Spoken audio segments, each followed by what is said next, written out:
Seja bem-vindo ao Petcast História, o podcast oficial do Programa de Educação Tutorial do curso de História da Universidade Federal Fluminense. Trabalhadores do Brasil, porque entende que o inimigo é uno. Assim sendo, declaro vaga a presidência da República. Filhotes da ditadura! Todas as fronteiras da Alemanha Oriental estão abertas. Vai todo mundo perder. Isso é uma mentira, é uma pantomima, uma patuscada. Bom, eu tô um pouco nervosa porque geralmente eu não mostro meu rosto, né? Eu só falo isso pro microfone. Mas a gente tem um motivo muito importante para estar aqui, porque a gente está comemorando o episódio 100 e a gente resolveu fazer um vídeo ao invés do tradicional áudio, né? Então, se você estiver estranhando um pouco, esses são os rostos das vozes que vocês tanto conhecem. Bom, eu sou a Gabriela, eu tô no PET desde 2022 e essas daqui são as minhas amigas. Eu sou a Camille, estou no PET desde 2023. E eu sou a Nath, eu estou no PET também desde 2023.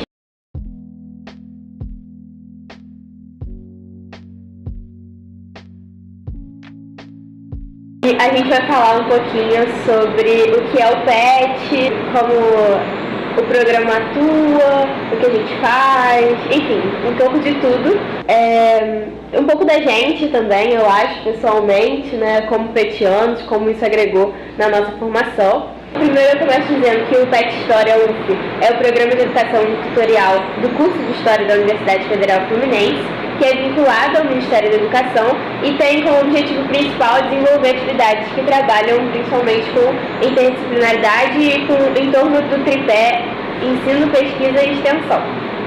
E a gente se chama carinhosamente os integrantes de petianos, e os grupos PET estão presentes em várias universidades e atuam com grupos de 12 bolsistas e até 6 não bolsistas. E eles são sempre orientados por um professor, que no caso é o tutor, e no nosso caso especificamente é uma tutora, que é a professora Renata Vereza. O PET também tem muitos aspectos interessantes, então quando a gente pensa nos outros programas da faculdade, a gente trabalha principalmente com um grupo muito grande, então a gente consegue reunir uma quantidade muito grande de pessoas diferentes também, em diferentes percursos, que tiveram diferentes percursos, tanto na vida pessoal, tanto na faculdade, em períodos diferentes na faculdade, e isso agrega muito na nossa formação. Então a gente tem também a chance de estar fazendo muita troca, muitas questões diferentes, um olhar muito amplo sobre as coisas. E no curso de História isso é muito legal, porque acho que diz respeito muito às diferentes abordagens teórico-metodológicas, a diferentes objetos de estudo que fazem muita diferença nessa nossa convivência. Então a gente tem gente que trabalha com história social, história econômica, tem gente pesquisando religião na Europa medieval, ditadura em pequenas cidades, e eu acho que a gente acaba ficando num lugar de muito privilégio assim na faculdade, de ter a chance de lidar com tudo isso, assim, de trabalhar com ensino, pesquisa e extensão durante tanto tempo, porque o PET não tem limitação também de quanto tempo a gente pode ficar no projeto, né? Então não é só um ano, só 2 anos, então acaba que ele pode te acompanhar nessa formação, e eu acho que isso é muito bacana. Um dos pontos que eu acho mais interessantes dentro do PET é a certa liberdade que nós temos de realizar os projetos junto à nossa tutora.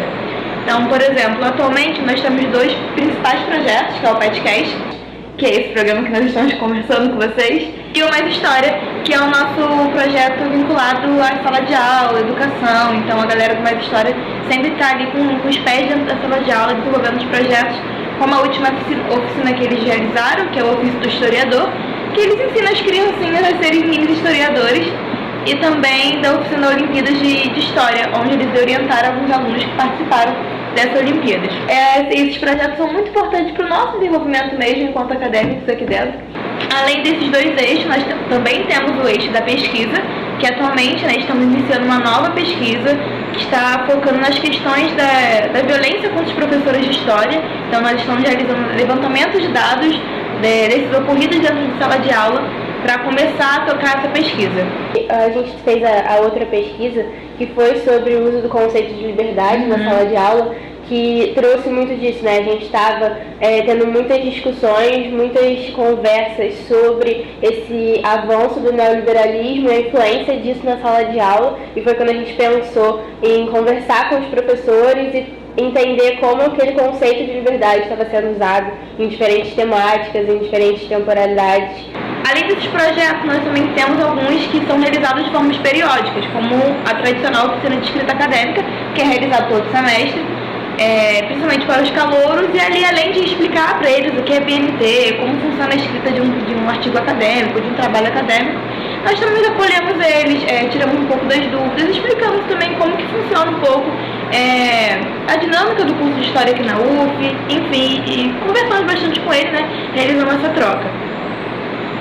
Além disso, também temos um projeto muito interessante que realizamos basicamente todo semestre ou uma vez no ano, que é o Cinepet, que nós transmitimos um filme ou um curta e chamamos um professor especializado nessa temática para estar dialogando e realizando um debate.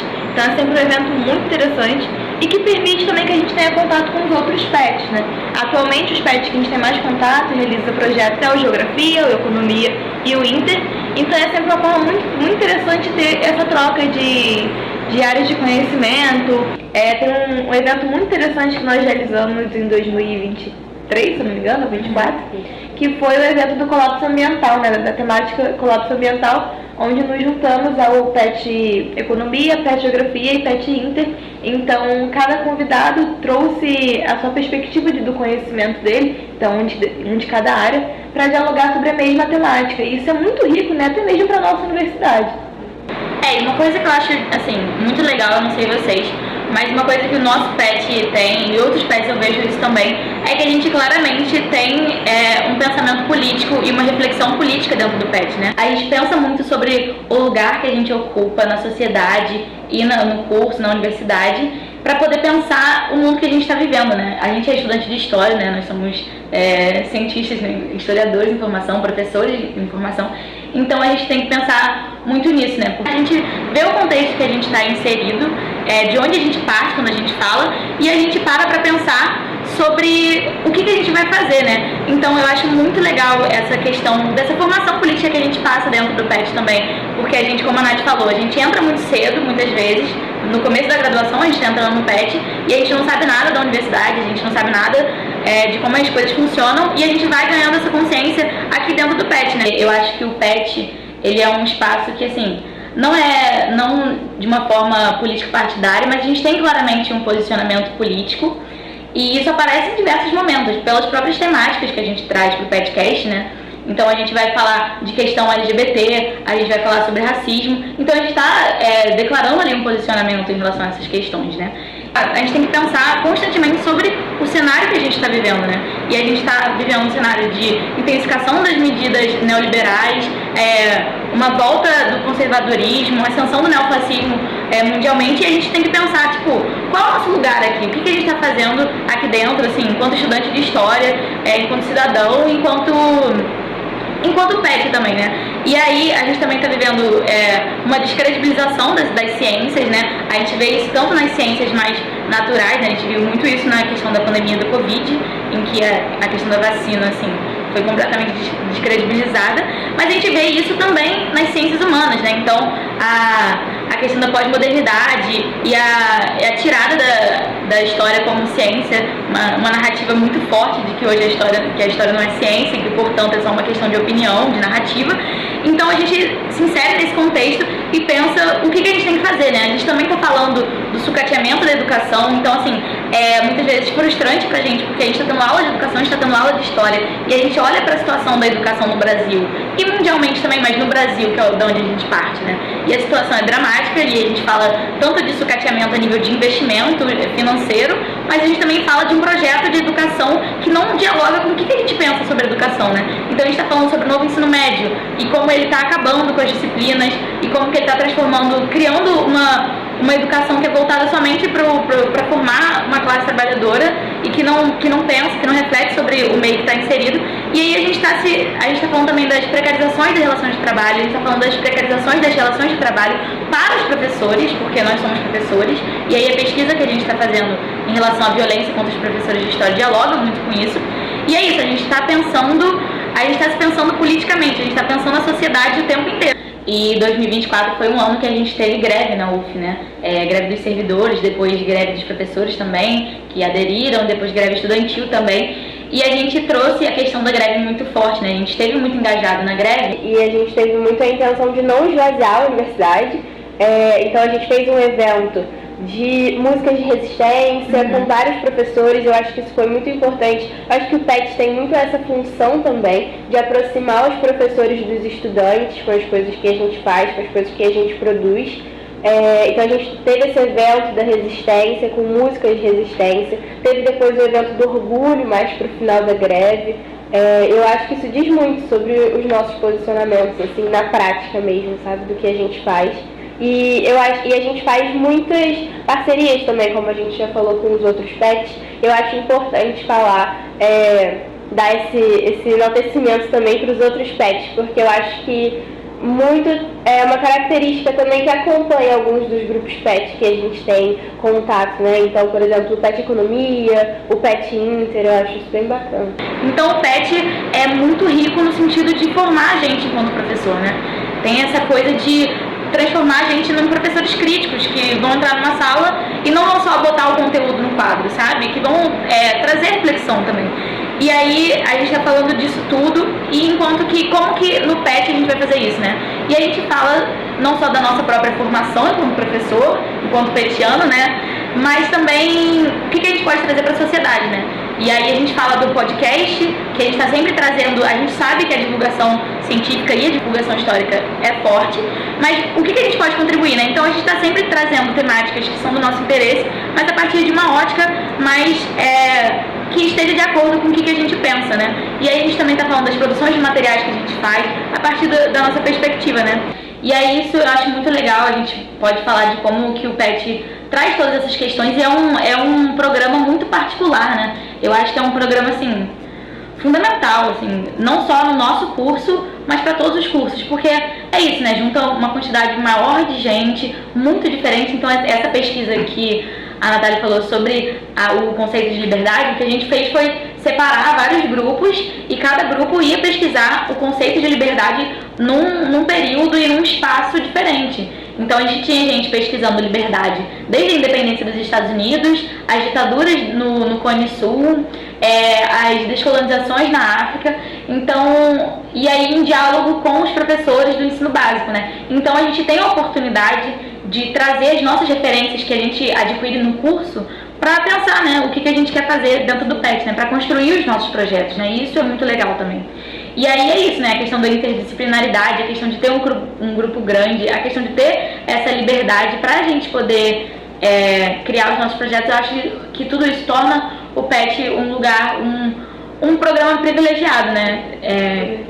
Em que a gente se sente muito acolhido e que a gente ganha voz, assim.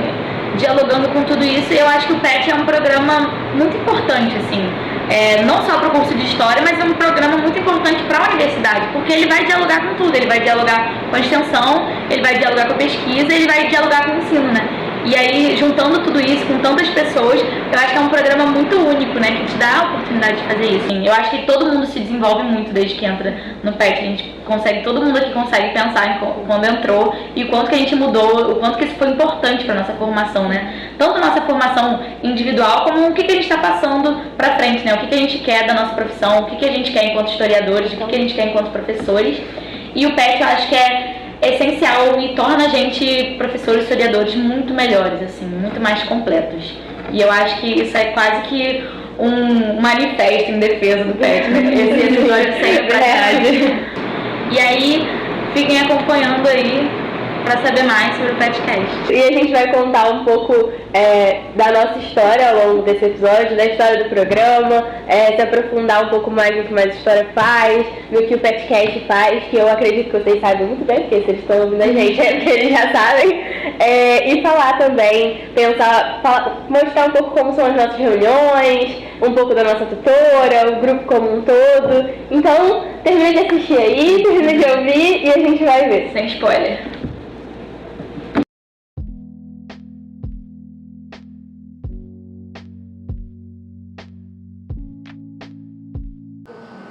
E aí, galera, aqui quem fala é a Alice, é a primeira vez que eu tô aparecendo com uma imagem, né, assim, pra nossa voz. Hoje eu tô aqui com o meu amigo Rafael e a gente veio para essa continuação, né, do episódio especial, do 100º episódio do PetCast, e a gente vai começar fazendo uma breve retrospectiva, né, sobre a criação do programa de educação tutorial e em especial também do nosso Pet História. Bom, falando um pouco sobre a história do PET, ele nasceu em 1979 no governo do General Figueiredo e foi criado com o nome de Programa Especial de Treinamento. Desde seu surgimento, ele foi voltado para a integração de ações de pesquisa, ensino e extensão. Ele passou por tentativas de cortes e desmontes no governo Fernando Henrique Cardoso, posteriormente na década de 90, mas ele sobreviveu graças à mobilização da comunidade acadêmica. Em 2004, ele passa a assumir o nome de Programa de Educação Tutorial e é institucionalizado pela Lei 11.180 de 2005, sendo regulamentado pela Portaria do MEC, número 3.385 de 2005. Bom, como já mencionado em outro bloco, né, desse mesmo episódio, os grupos PET são sempre acompanhados por um tutor. E nesse especial a gente não poderia deixar de trazer um pouco sobre a função, as responsabilidades e a atuação dos tutores, em especial do Pet História UFO. O nosso PET já está na 3ª geração de tutores. A primeira foi a professora aposentada Laura Maciel, que ficou à frente do programa de 2011 a 2017. Em seguida veio o professor Paulo Terra, ficando no cargo até 2019. E desde então, a tutora do programa é a professora Renata Vereza. Então, para esse bloco, a gente vai receber aqui os professores, Paulo e Renata, obrigado por terem aceitado. E vamos contar um pouco para os nossos ouvintes a experiência do programa por trás dos microfones, né? Porque é importante esse programa. Os dois já estiveram no PetCast, em episódios como convidados, para falar sobre o sistema de pesquisa de trabalho. E, inclusive, o Paulo Terra está no nosso último PetCast sobre a história de Niterói. Isso aí. Então, Renata e Paulo, mais uma vez, obrigada por estarem presentes. E a gente queria perguntar um pouco, começar, né, iniciando, se vocês podem falar um pouco sobre o surgimento do Pet História aqui na UF e quais os desafios que vocês encontraram quando assumiram, né, essa função de tutor. Deixa eu começar? Tá, posso começar. Eu entrei aqui na UF em Niterói em 2016, já dava aula em campus. Foi quando eu fiquei sabendo, né, enfim, da existência do PET, né? E logo abriu uma seleção, enfim, eu achei o projeto interessante, né? E prestei a seleção. Foi uma seleção um pouco conturbada, enfim, né? Não tinha uma concorrência, mas enfim, por algum problema lá eu não entrei logo de início, tive que recorrer, enfim, mas no final deu tudo certo. E por mais que eu soubesse um pouco, né, eu acho que o desafio foi talvez enfrentar, eu acho que a monumentalidade que eu acho que esse projeto tem, né?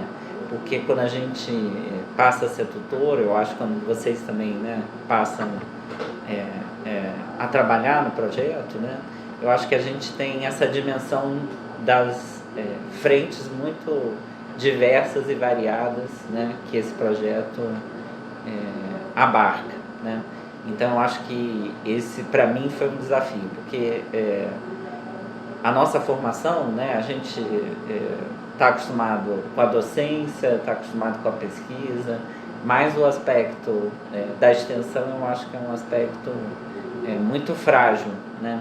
Então eu acho que para mim isso foi um desafio bem grande, né? Pensar como o projeto pode e deve abarcar essas frentes tão diversas. Acho que também um desafio grande, né, foi trabalhar com uma equipe de alunos e alunas tão grande, né? Porque também a nossa experiência geralmente é trabalhar, ter 1 ou 2 orientandos na graduação de iniciação, né? enfim, outros orientandos na pós, mas ter, de repente, né, você tá num grupo, né, de 12 ou mais alunos, então acho que também coordenar esse trabalho, eu acho que para mim também foi um aprendizado, né? Então acho que são essas questões. Bom, gente, foi todo mundo, assim. Eu também nunca apareci aqui na frente, né? Só a minha voz em algum momento. Eu assumi o PET exatamente na saída do Paulo, por causa do Paulo, né? Eu conhecia muito superficialmente o programa, no sentido de que eu via algumas ações que o programa fazia, mas eu não tinha exatamente esse conhecimento de fato do que era o programa. O Paulo ia sair de licença, aí me falou, vai, me deu uma força danada para fazer a seleção. Teve concorrência, a professora do departamento concorreu, eu fui selecionada para começar o PET, e aí que eu fui me dar conta. O Paulo me ajudou muito nesse processo de transição, né, falando coisas. É muito bom quando você faz a transição de um amigo, né, porque ele te dá as dicas. Mas eu acho que, assim, tanto isso que o Paulo falou, de você, de repente, gerir 18 alunos diferentes, com interesses diferentes, né, com vidas diferentes. Então, essa gestão de pessoas também, né, é uma gestão que é complexa pra gente, porque a gente fica lá medindo, né, como que a gente gestiona as aptidões de cada um também, porque as pessoas também têm, né, características e aptidões diferentes. Isso é difícil. E nessa diversidade de projetos, mas eu acho que o meu maior desafio foi que eu assumi em setembro para outubro de 2019. E eu sequer conhecia, de fato, os alunos ainda. Aí a gente teve dezembro, aí a gente teve janeiro, férias. A gente fez, sei lá, 2 encontros em fevereiro e fechou a pandemia. Então eu sequer... Seu trabalho todo foi... eu sequer conhecia direito os alunos. Eu tinha tido poucos encontros com esses alunos. Eu não estava ainda num ritmo com eles, né? E aí a gente falei, vamos girar tudo para online. Vamos manter os encontros online, vamos girar tudo para online e vamos ver o que sai disso. E no final foi muito maravilhoso, né? Por quê? Porque eu acho que a gente aprendeu a se conhecer assim online. A gente fez seleção online, a gente fez tudo online, mas eu acho que o PET na pandemia, ele nos salvou a todos. Porque no momento que estava tudo parado, mesmo a universidade estava parada, a gente encontrou coisas do PET. A gente se reunia toda quinta-feira, então era um momento que todo mundo curtia, porque a gente sabia que a gente tinha aquela atividade, não estava assim, a universidade está parada, mas o PET está ali. E aí a gente começou a pensar em ideias, o que a gente pode fazer online, o que a gente pode fazer aqui. E foram surgindo ideias que nos ocuparam, nos ajudaram também a atravessar essa pandemia. Então foi um desafio, acho que para mim e para todo mundo, mas ao mesmo tempo nos salvou, né? Porque deu pra gente um rumo na pandemia, né? E era gostoso, porque a gente gostava de se encontrar naquela quinta-feira à tarde ali, online, que fosse. Teve alunos que a gente fez seleção no meio da pandemia, assim, de 2021, que a gente não tinha presencial, e que eu fui conhecer pessoalmente, assim, já tinham quase um ano de PET, que a gente foi. Até a Luísa, por exemplo, que a gente falou, Luísa, você é alta. Porque a gente via a Luísa toda semana e ela chegou todo mundo assim, gente, que mulher enorme. A gente pensava que a Luísa era pequena, sabe assim? Teve essas coisas, mas eu acho que teve essa coisa da gente, apesar dessa loucura, dessa diversidade, enquanto eu estava tomando pé do que era o PET, eu acho que o PET foi muito importante para todos nós nesse processo de suporte, né? E aí a gente foi, talvez por causa da pandemia, sem tanta cobrança de dar conta de tudo, a gente pôde ir vendo o que era o nosso lugar. A segunda pergunta, acho que vocês já passaram um pouco por ela, é para saber como foi o processo de vocês assumirem a tutoria do PET e se vocês já tinham interesse prévio em participar do programa, em coordenar o programa. Eu acho que o Paulo falou um pouco nisso, né? De que ele já conhecia. E, gente, isso é uma coisa, né? Não sei se eu podia falar isso não. Mas era uma loucura, porque tinha PET História em campus. Tinha um ProPET em campus. Tinha um ProPET, E foi fechado. Sim. Porque nenhum professor quis assumir. Sim. Exatamente, né? Da dorzinha no coração e tal. Sim. Porque eu acho que às vezes as pessoas não dimensionam muito bem o que é o PET. Eu acho que a gente tem dificuldade de fora de dimensionar. Então, assim, eu não tinha intenção, porque o Paulo tinha acabado de assumir. E o Paulo só sai porque ele vai fazer o pós-doc, né? O Paulo, é que o Paulo quis sair, ele foi fazer o pós-doc, tem que sair. E aí, assim, então, acho que eu não pensava em assumir o PET, porque o PET estava com o Paulo. Então, se ele falar, acho que não teria pensado nessa possibilidade.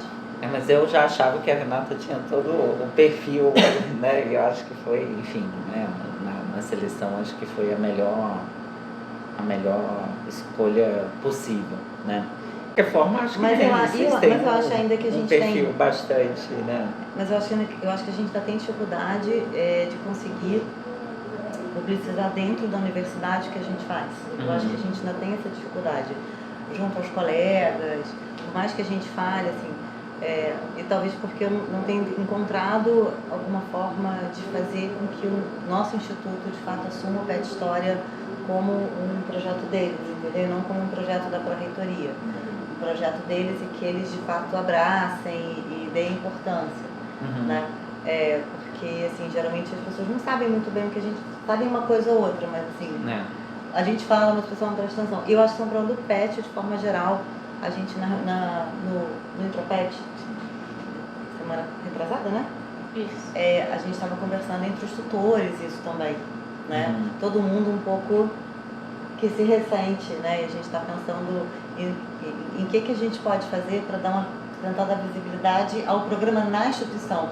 Ou seja, a gente se ressente da visibilidade do programa PET da UF, que conjuga, sei lá, quase 200, mais de 200 alunos, e que é um programa que, tipo, não é o PIBIC, não é o PIBIC, sabe assim, tem pouco. Então que a gente também tem que pensar em como que a gente faz isso pra dentro. A gente tá um desafio. Se eu puder fazer um comentário sobre isso. Eu acho que, principalmente, já até mencionado, né, no início do episódio, a questão da greve que a gente teve ano passado. Eu acho que foi um momento muito importante para a gente mostrar o nosso trabalho aqui dentro, porque a Renata, né, ela tem essa coisa de nos incentivar muito a ter essa atuação política aqui dentro.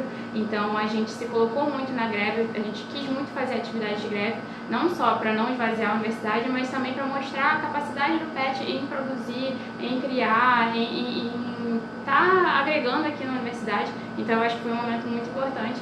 E eu acho que outro momento que é muito importante para dar visibilidade são as mostras PET, né, que a gente reúne com os outros grupos de PET e ProPET, e onde a gente tem até mais esse contato com outros tutores, outros alunos, e a gente consegue entender até como estão funcionando esses outros grupos.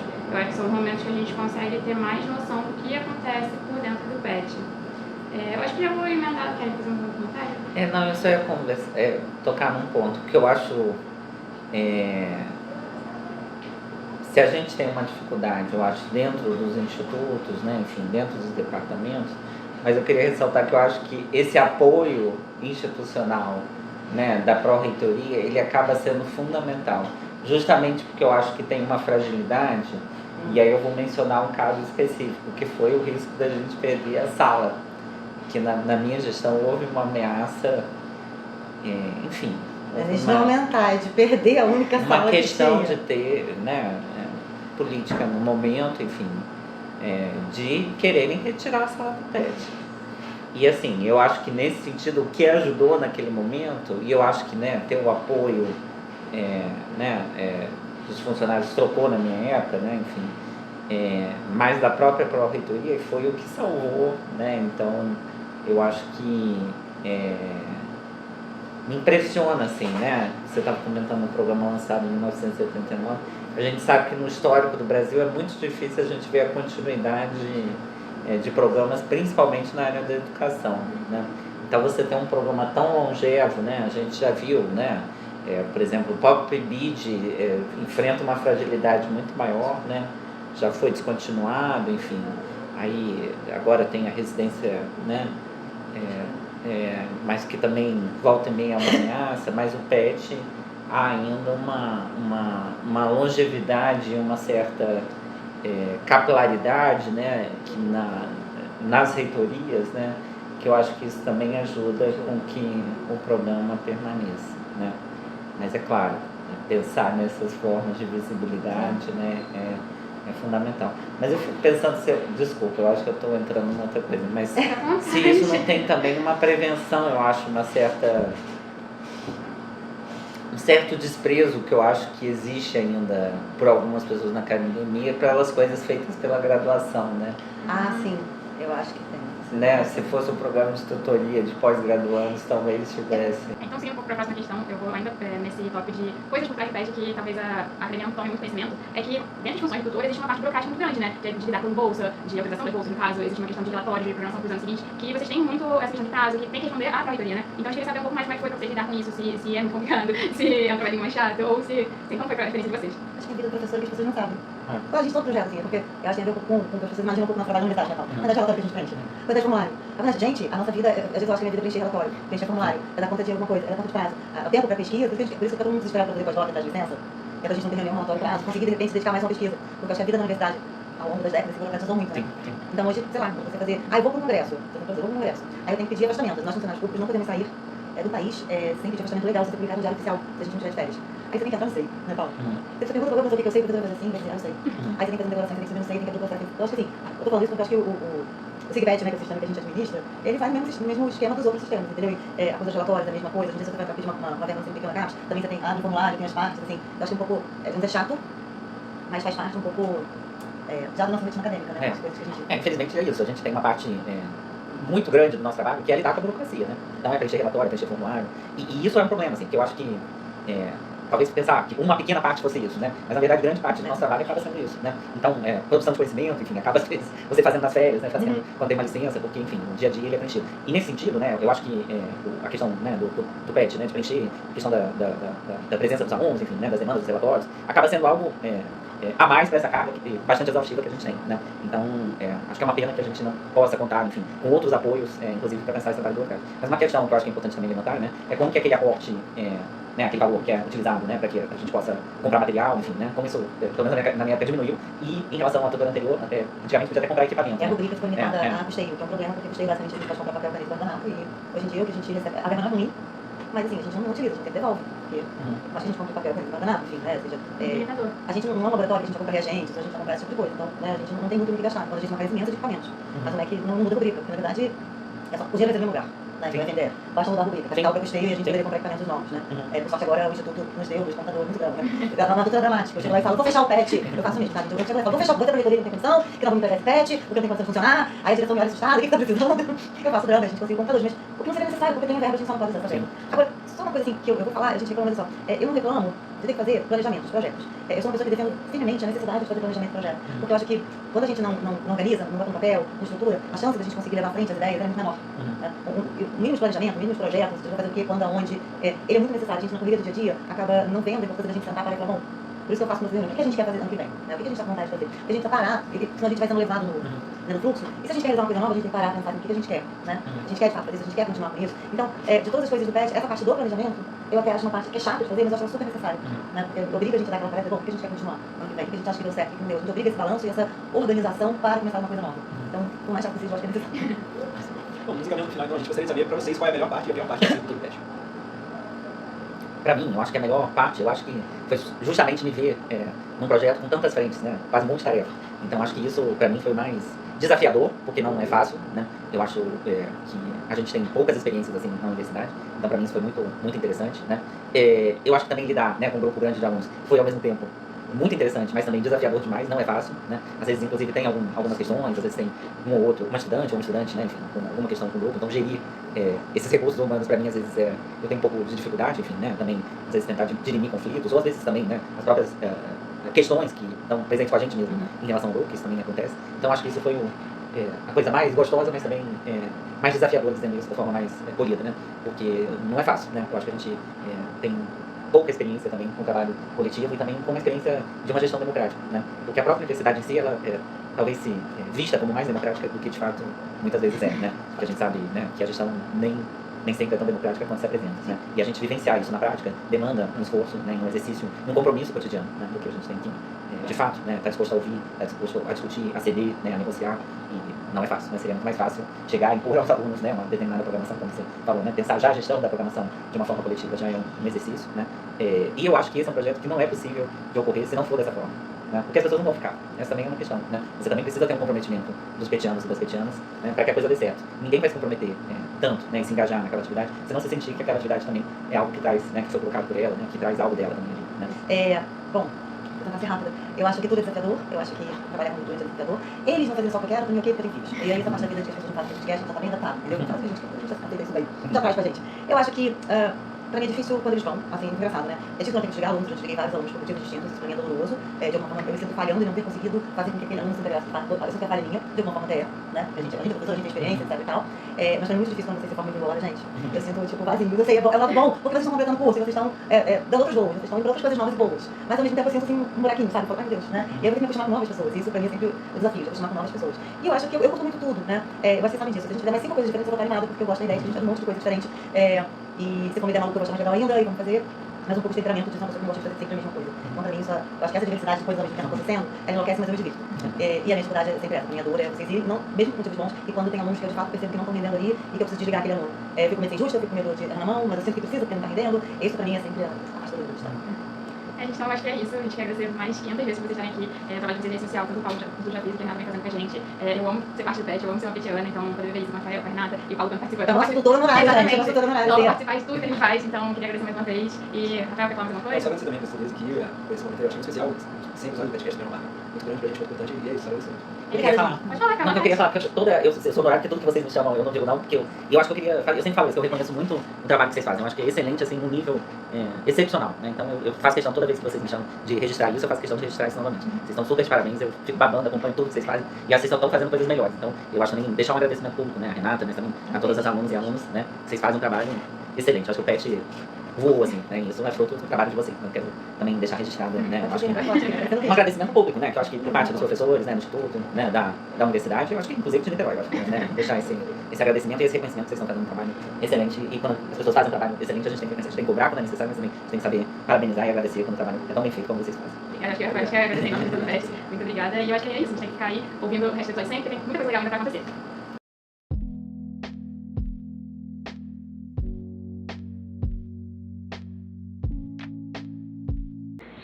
E agora, a gente dando continuidade ao episódio, eu sou a Duda, eu sou bolsista do PET, e eu tô aqui com a Bia, minha amiga de PET, e hoje é um episódio muito especial, não só por ser o nosso 100º, mas porque é o primeiro da Bia. Tá nervosa, amiga? Tô nervosa, gente. Tudo bem?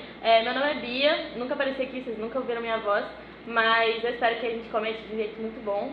E já vamos começando falando sobre os petianos. Fala aí o nome de vocês. Meu nome é Frederico, eu entrei no PET em 2021 e saí do PET em 2024 e participei majoritariamente do Mais História. Meu nome é Caio, eu entrei no PET em 2018, saí em 2023 e fiz mais parte do Mais História, mas também colaborei um pouco com o PETcast. Meu nome é Giovana, eu entrei em 2021 e saí em 2023 e fiz parte ali do PETcast. Meu nome também é Giovana, eu entrei no final de 2019 e saí no final de 2022 e fiquei no PETcast. Meu nome é Felipe, eu estava ali, entrei em meados de 2019 e também participei do PETcast desde o início. Meu nome é Juliana, eu entrei no PET em 2021 e saí no final de 2022 e eu era do PETcast também. Gente, antes de começar as perguntas, eu queria agradecer muito vocês por estarem aqui com a gente. É muito legal ver o legado do PET, né? A gente já conversou com o Paulo e com a Renata, então a gente já sabe como era o lado dos tutores, mas é muito especial pra gente poder ter vocês aqui, né? Enfim, eu sei que todo mundo trabalha, tem sua vida, mestrado, doutorado, então é muito especial pra gente mesmo que vocês estejam aqui com a gente, conversando sobre o PET. Então é só começar agradecendo mesmo. E vai lá, Bia. Bom, gente, agora que vocês já falaram o nome de vocês, eu queria saber um pouco, resumidamente, sobre o tema de pesquisa e se o PET ajudou, de alguma forma, na pesquisa de vocês. Então, no meu caso, o PET ajudou bastante, porque quando a gente já estava fazendo o PETcast, eu lembro que a gente chegou a fazer ali uma temporada pequena sobre eleições, e eu já tinha um interesse em estudar aquilo, principalmente na monografia, então eu confesso que eu usei o PETcast como um laboratório para ver se o tema funcionava, e aí eu lembro que a gente fez, deu super certo, e aí eu tive contato até com a pessoa que foi me orientar depois, a minha orientadora, Angélica Miller, e no fim das contas, a partir de um episódio do PETcast, eu desenvolvi um projeto de pesquisa. Eu acho que o PET deu essa oportunidade muito grande para a gente experimentar temas diferentes, tanto no Mais História, né, com as questões aí de ensino, né, de experimentar como levar conteúdo para os alunos, como também com o PETcast, que a gente abordou muita coisa. Então, essa experimentação fez parte, eu acho que foi fundamental. Hoje em dia eu já nem estou mais no mesmo tema, eu fugi da eleição. Eu quero carnaval agora, mas Mas o PET ajudou, o PET ajudou. E o Felipe não foi o único a usar o PetCast como um pouco de laboratório, porque assim, eu queria pesquisar revoltas. Então eu aproveitei e sugeri ali um tema para fazer um especial, assim como a gente fez o especial de eleições, um especial sobre revoltas do Brasil, que acabou se estendendo e deu assim muito certo. E foi ótimo para mim, porque eu tive contato, eu fiz questão, né, de estar inserida ali na produção, na apresentação, no roteiro, e tive contato com muitos pesquisadores que falam do meu tema, que afinal na monografia foi as revoltas contra-religiosas aqui no Rio de Janeiro, mas agora no mestrado, enfim, estou indo lá para documentação e análise de discurso, mas esse tema ficou presente assim, durante muito tempo no PET, me ajudou muito, porque eu entrei em contato com professores, pesquisadores, enfim, li muita bibliografia, então foi ótimo, porque uniu o útil ao agradável e funcionou mesmo como um laboratório, como o Felipe falou. Seguindo um pouco o que meus amigos estão falando, acho que o PetCast carrega essa marca de trazer um pouco da identidade de cada integrante ali e como que a gente constrói os episódios a partir daquilo que a gente quer discutir, daquilo que está no cotidiano do que a gente vem falando, né? Tanto na faculdade quanto fora da faculdade. E não foi diferente comigo, o PET me ajudou também a definir melhor meu tema, porque eu tinha certeza que eu queria falar sobre a América Latina, então eu pude ir experimentando ali vários episódios sugerindo mais pra gente voltar pra América Latina, até porque, como meus amigos falaram, um estudava a Revolta Brasileira e o outro eleições também no Brasil, e eu falei, gente, vamos falar um pouco de América Latina agora. Eu acho muito legal quando vocês falam isso, porque segue até hoje, né? Eu acho que no PET a gente vai não só conhecendo mais do que você tem interesse, então propondo temas que você, enfim, já tem uma proximidade ali, mas conhecendo então, um coleguinha e tal, é bem legal. Pra vocês, eu queria perguntar, para além de coisa acadêmica, então para além de pesquisa e tudo mais, qual foi uma habilidade que o PET trouxe para vocês? Julgam, né, que o PET trouxe alguma habilidade inusitada na vida de vocês? A gente do Mais História, né, que é um projeto mais voltado para a escola, a gente tinha que todo início de ano elaborar um projeto para levar para a escola, né? E a partir dessa dinâmica a gente tinha que elaborar um projeto com 8 pessoas diferentes, com interesses diferentes, com visões de educação um pouco diferentes. A gente tinha que saber negociar esses interesses múltiplos e ainda aprender a negociar com o professor que está em sala, com a escola, saber o que uma escola aceita e o que a outra escola não. Com certeza foi uma experiência que o PET, sem o PET a gente só teria isso quando já fosse professor, né? Quando já estivesse de cara. E a gente tem espaço para cometer alguns erros que no início da profissão a gente acaba tendo alguma experiência prévia, né? Que a gente não teria sem o PET. Que é muito formativo também, né? Porque às vezes é meio caótico, mas no final dá tudo certo. Porque o PET também, nessa questão das habilidades inusitadas, o PET é muito interdisciplinar. Muitas vezes a gente aqui, você trabalha com pessoas que têm habilidades que você não tem. A gente tem gente que edita vídeo, que edita imagem, que sabe mexer em vários programas de design gráfico. E não só isso, porque a gente acaba fazendo outras coisas que, digamos assim, talvez não sejam tão valorizadas, mas são muito importantes para a comunidade acadêmica, né? Os eventos do PET, as festas do PET, isso é tudo muito importante. Então, essa questão da comunidade acadêmica para além do que a gente está acostumado, né? Acho que o PET é tipo uma caixinha de habilidades inusitadas, assim. Ele falou uma coisa muito legal aí na questão do sair da zona de conforto, né? Porque muitas vezes a gente se colocava na situação em que a gente tinha que fazer uma coisa que a gente nunca fez na vida. Então, quando a gente fala de desenvolver habilidade e tudo mais, tem muito isso. O PET joga a gente o tempo todo. Ó, tu tá estreando hoje. Isso que eu ia falar, então, isso aqui que a gente o tá PET fazendo. joga a gente pra descobrir como fazer as coisas. Então, é isso. E eu acho que também tem muito da multiplicidade da formação. Porque, como o Fred estava falando, a gente tá em várias partes, assim, né? Porque a gente não só escreve como grande parte desses programas da faculdade, né? A gente não só faz um artigo, a gente escreve, pesquisa, mas a gente faz uma produção audiovisual, a gente produz uma questão mais voltada para o mundo digital do TikTok, a gente está na frente escolar também, então tem essa questão toda de ter uma formação mais ampla da academia, né? Era muito legal. E eu acho que a gente já está falando várias características do PET que tornam ele único, mas eu queria que vocês aprofundassem mais nisso. Então, assim, na opinião de vocês, o que torna o PET o PET? O que ele tem de diferente? Qual o diferencial do PET em relação a outros programas ou projetos da faculdade?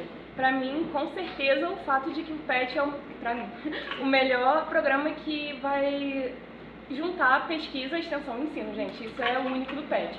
Cara, eu acho que também tem o PET, a função do PET, historicamente, né, no seu projeto fundador, é de você pegar lá do início da graduação alguém e ir ajudando ele a se formar ao longo do tempo, né?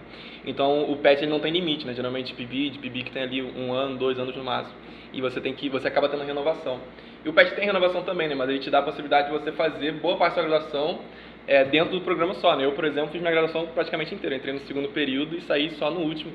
Então, acaba que você desenvolve as habilidades acadêmicas, sim, mas o PET acaba virando meio que uma mini famíliazinha, né? Que você acaba convivendo com pessoas por muito tempo. Ao longo da sua graduação inteira, você acaba tendo toda quinta-feira, você tem ali na sua rotina a experiência do PET, aí fatalmente você faz amizades, né? Você vai beber depois, você toma café, fofoca, enfim. Eu acho que é um diferencial do PET, né? Essa longevidade dos participantes. É verdade. Defendendo o meu caso, né? Porque eu fiquei muito tempo. Não, essa questão da gente se dividir em grupos, acho a gente, né? Eu tô no pé. Mas é legal porque acaba dando essa autonomia desse grupo decidir e legislar sobre as suas atividades. Eu acho isso muito importante. E acabam vendo, por exemplo, uma coisa que eu acho que é muito única do PET é a nossa salinha. A sala do PET, ela é muito a cara do PET. Assim. Nojento. A gente vai mudar de sala. Vamos fazer uma transformação.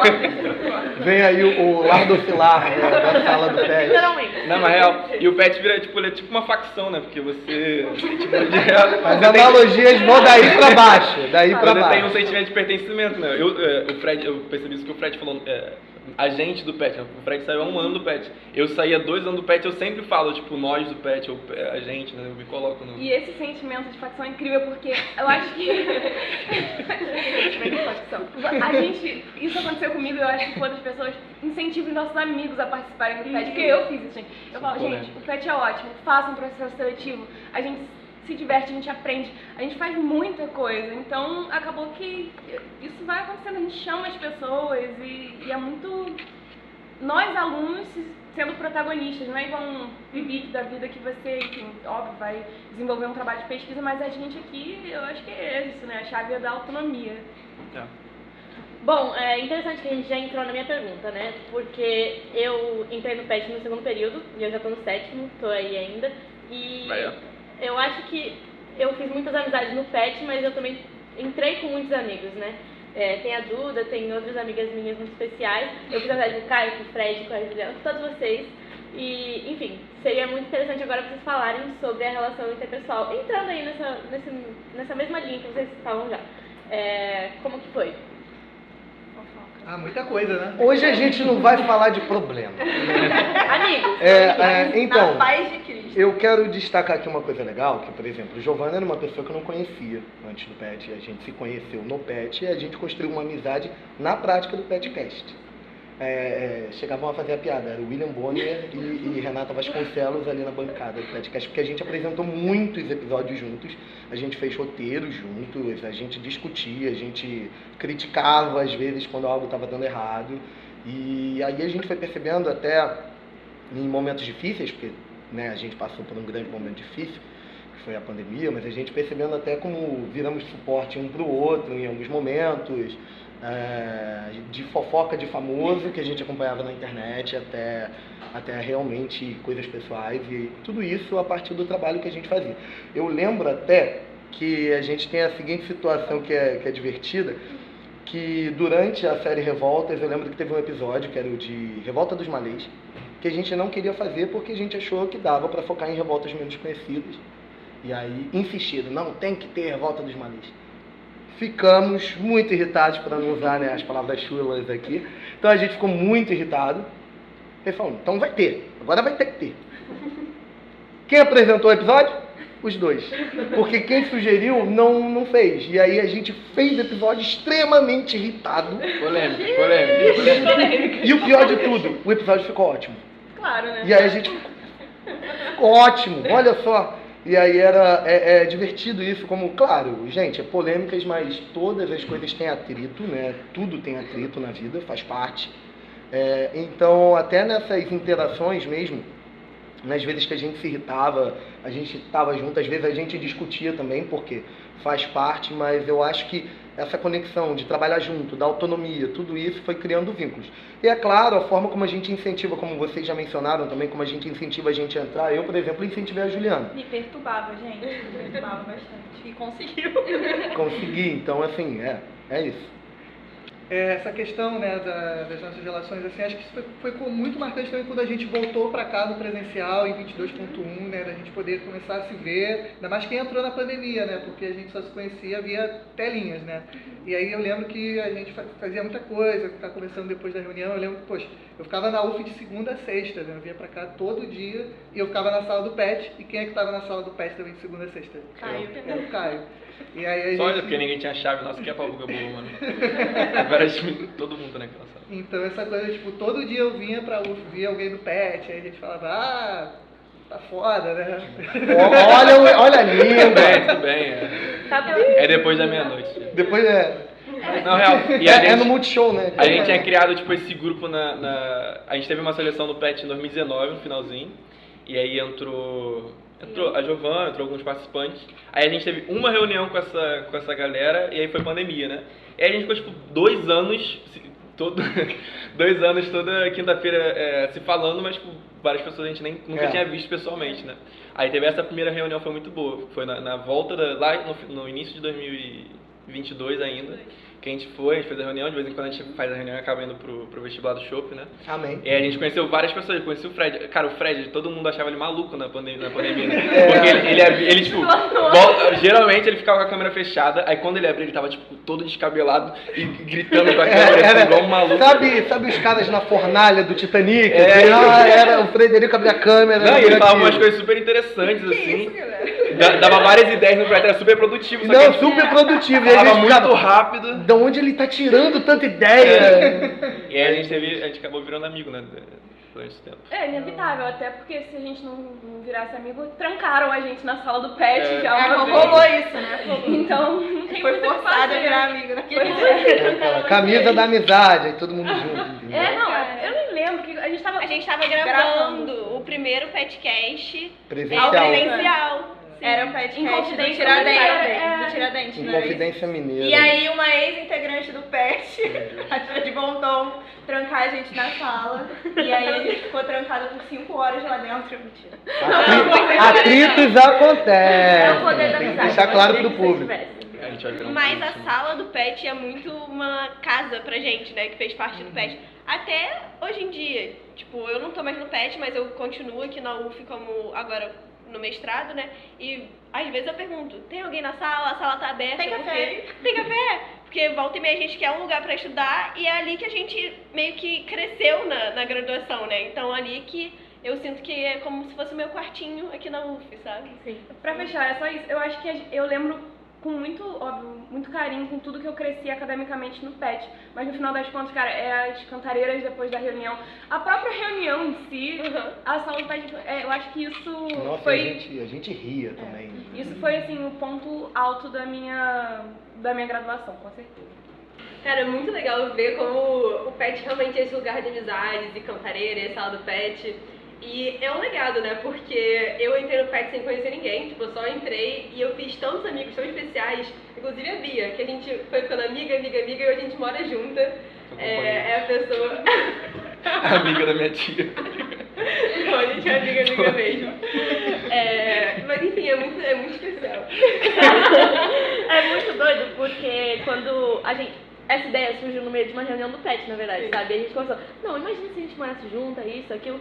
E pra vocês verem quão próximo a gente é, quando a gente fez um chá de casa nova, a gente chamou a nossa tutora, entendeu? Então é um ela deu uma sanduicheira e ela pra deu uma gente. sanduicheira, a gente faz o sanduíche pensando na Renata, beleza. É uma coisa muito linda. Mas, vamos aí pra Enfim, próxima.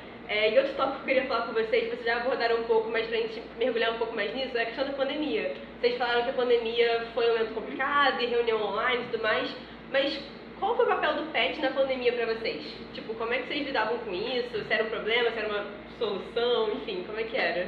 Era uma forma de ver as pessoas, né, no momento que a gente não tava vendo ninguém. Então a gente tinha as reuniões semanais lá e ficava conversando, como o Felipe disse, a gente gosta muito de conversar.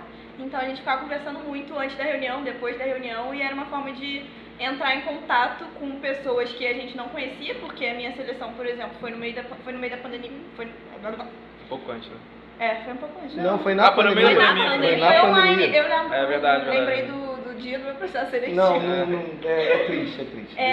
Então, o meu processo seletivo, por exemplo, foi no meio da pandemia. Eu não conhecia as pessoas que estavam na reunião comigo. E eu só fui conhecer depois, pessoalmente. Mas era legal ter esse espaço de sociabilidade num momento que a gente estava completamente recluso, né? Foi importante. Principalmente naquele primeiro momento, assim, da pandemia, que era, tipo... Primeiro não sabe... A UF só falou, daqui a uma semaninha a gente volta, né? Aí o PET suspendeu as atividades, né? Até a UF voltar. Só que aí passou mais 2 semanas e falou, a UF não vai voltar nem agora, nem em muito tempo, sabe?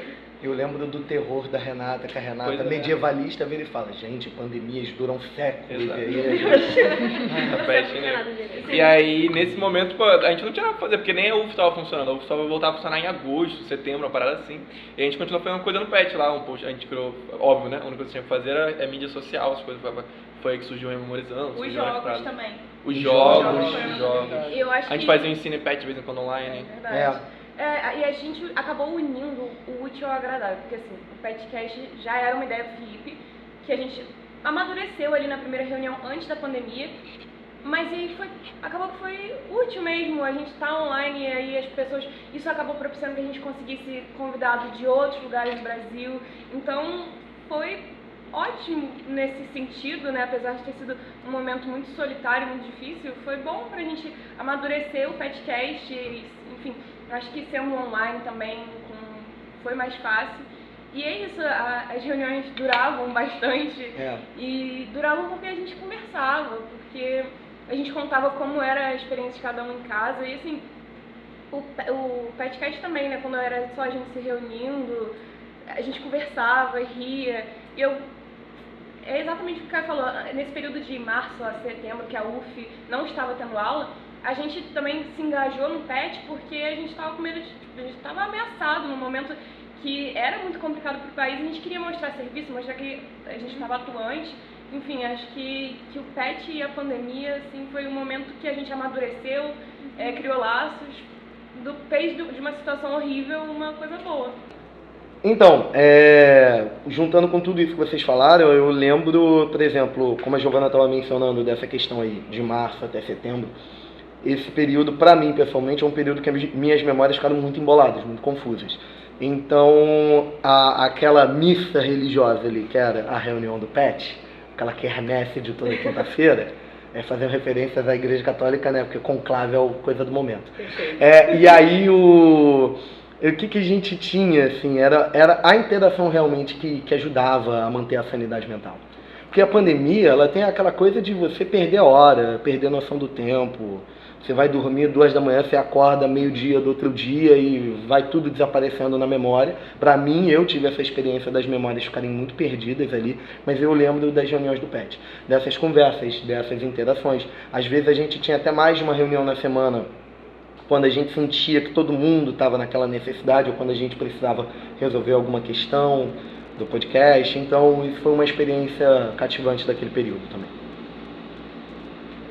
Na real, cara, a nossa reunião na pandemia começava, aí era tipo 45 minutos do Felipe falando de novela com a Renata Vereza. E aí era uma doideira, porque a Renata na época estava em mudança também, então você via tipo, todo o cenário meio caótico, às vezes ela fazia reunião na cozinha, ia se movendo, e a gente falando de novelas, não sei o quê. Renata fazendo reunião batendo bolo na mão. Tinha isso.